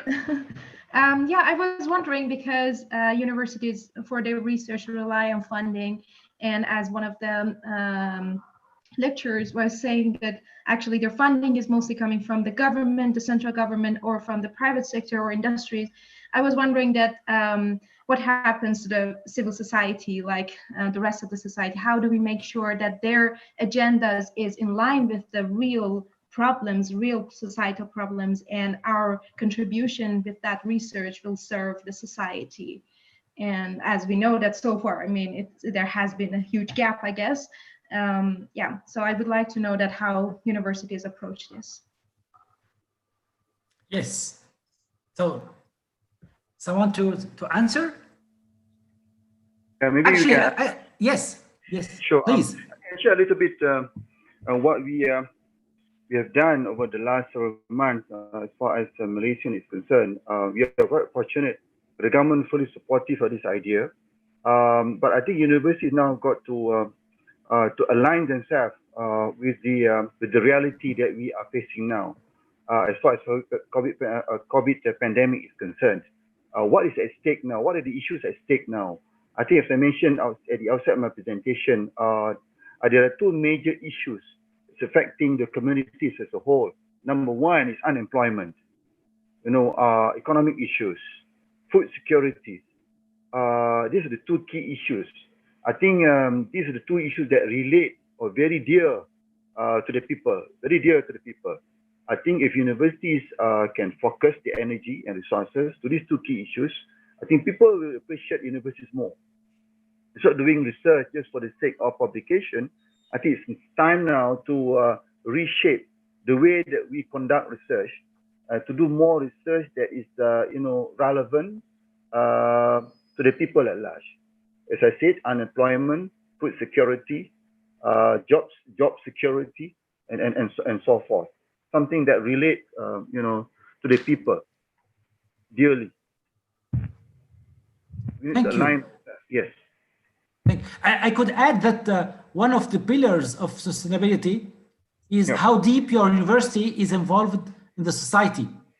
I mean, if research is disconnected from the society problems, there is a huge problem. So perhaps the problem could be asked within the private funding, because perhaps they have different problematic, but with governmental or public funding, I mean, either the government is disconnected from the society, or it will push to the right direction, the right problems of the society. So it could be problematic if you have different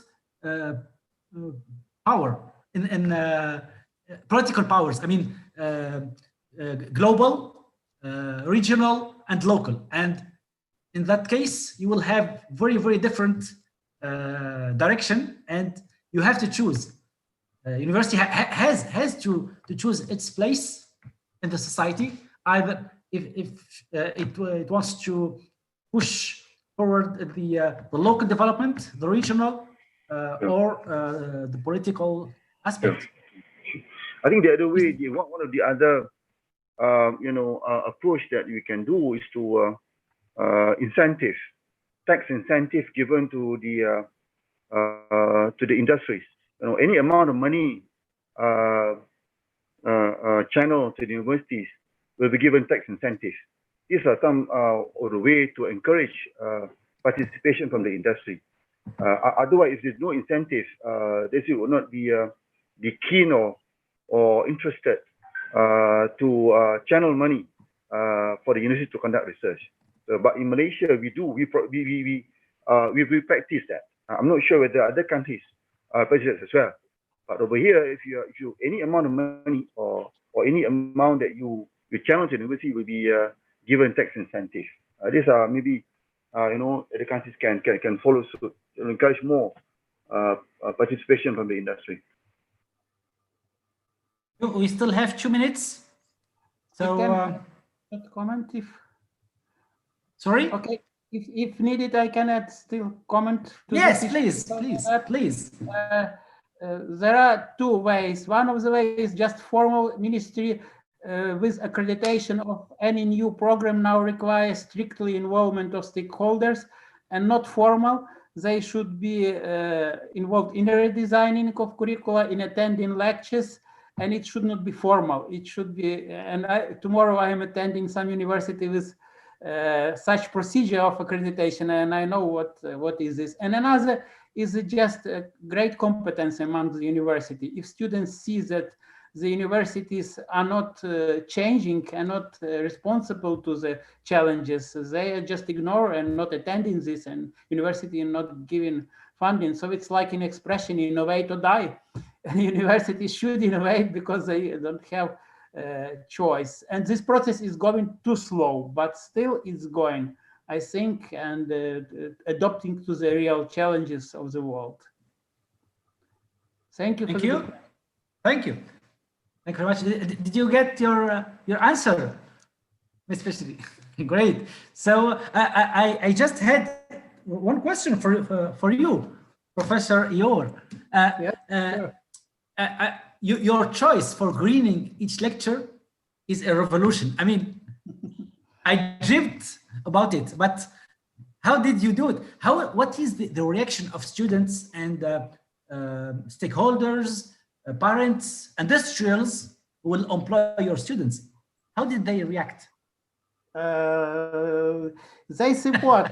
What I am the most happy is that we have quite a big team of supporters, and we see that even our graduates sometimes create new jobs and new businesses, small and new NGOs like Zero Waste or others, and it's what makes me the most happy that our graduates not depending even they work for a bank, for other ID, for other place, for many other jobs, and they keep this idea whole their life.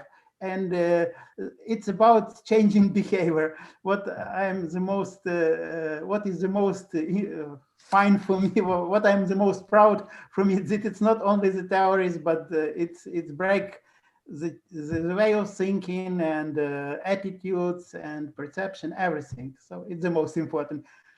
And I'm happy. Congratulations. And I'm very happy that you mentioned that it's your him. No, it's tremendous. My last question, because he did not get any question. Our colleague from Ecuador, Mr. Cordoba, are you still here? Yes, I'm here. Yes. Yes. I just wanted to ask you something we are worrying about, because each time we want to change things, old stuff, I mean, very ancient stuff like LEDs and so on, we have a big problem of trash, and nobody is able to deal with it. How did you do this if you changed a lot of materials, and how to manage it? Yes, thank you for asking. Thank you.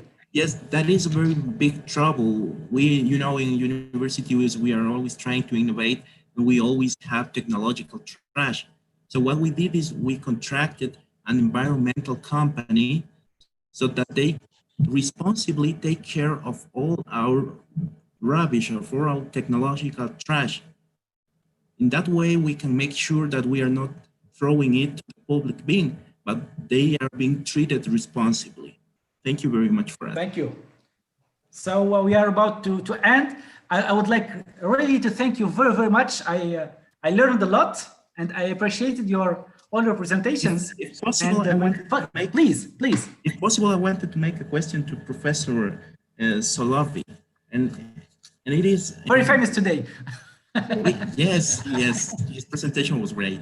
So the thing is, we have a sustainability related course in each school, but Professor Soloby, he says that each class has an environmental component. So I would like to know how did he do that, if he could extend his explanation on this. It took us some years, like starting from Rio Plus 20 conference, where we made a commitment, like of university became commitment of Ukraine.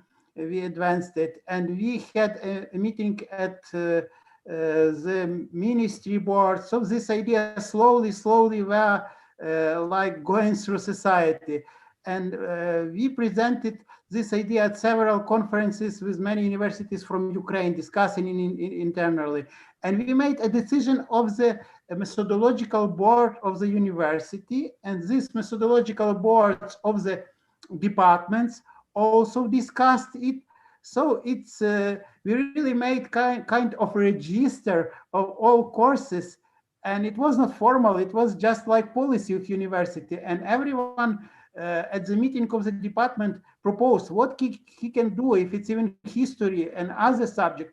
What just briefly can be, if you are talking about history, you can mention that it's co-evolution and only human history, but it's evolution of coexisting with nature and other things. So it took some, not in one day, like it's a year or 2 or 3 just to decide what really in each course can be to stress its this sustainability and environmental aspects. So it's but it's really good going through the methodological boards of the departments where this issue repeatedly discussed with reporting every year a couple of times. So it's kind of a developed procedure.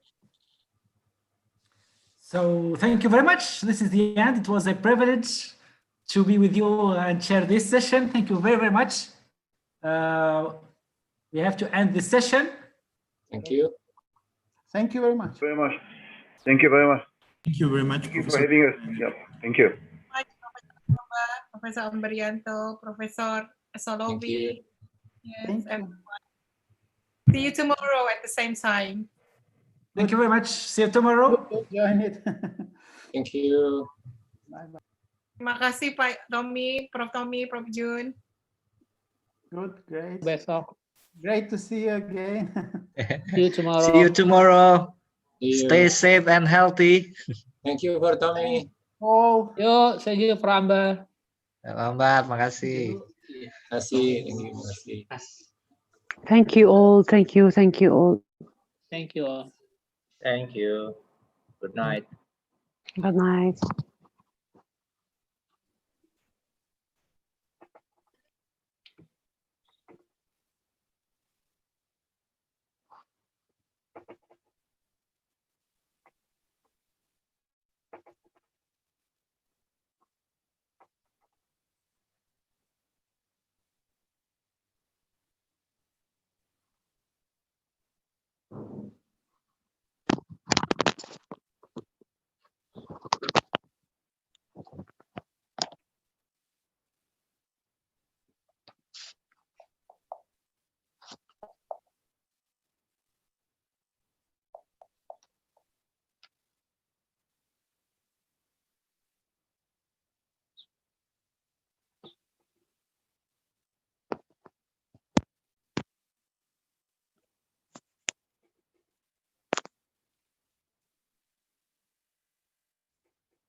Terima kasih.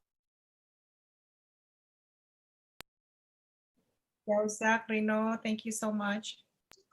Sama-sama, Bu. Luar biasa bisa ada di satu ruangan, 4 ruangan bersama. Thank you, Sabrina. Thank you, Riri. Thank you all. Thank you. Rola, where are you It was from? it was amazing workshop, really. I'm Rula from Al Balqa Applied University from Jordan.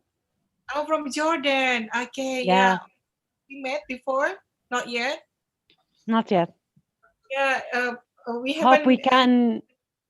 Yeah, hope we can meet you face to face after COVID-19. Hope that. Udah kan maksudnya di sini ngobrol aja. Biarin aja ngobrol aja. Share-nya tampilan ininya PPT-nya. You are amazing people. We are also amazed, that we can all meet different time zone, and it's just like in forum at the same time, And then Okay. Don't worry. It's by mistake. I went to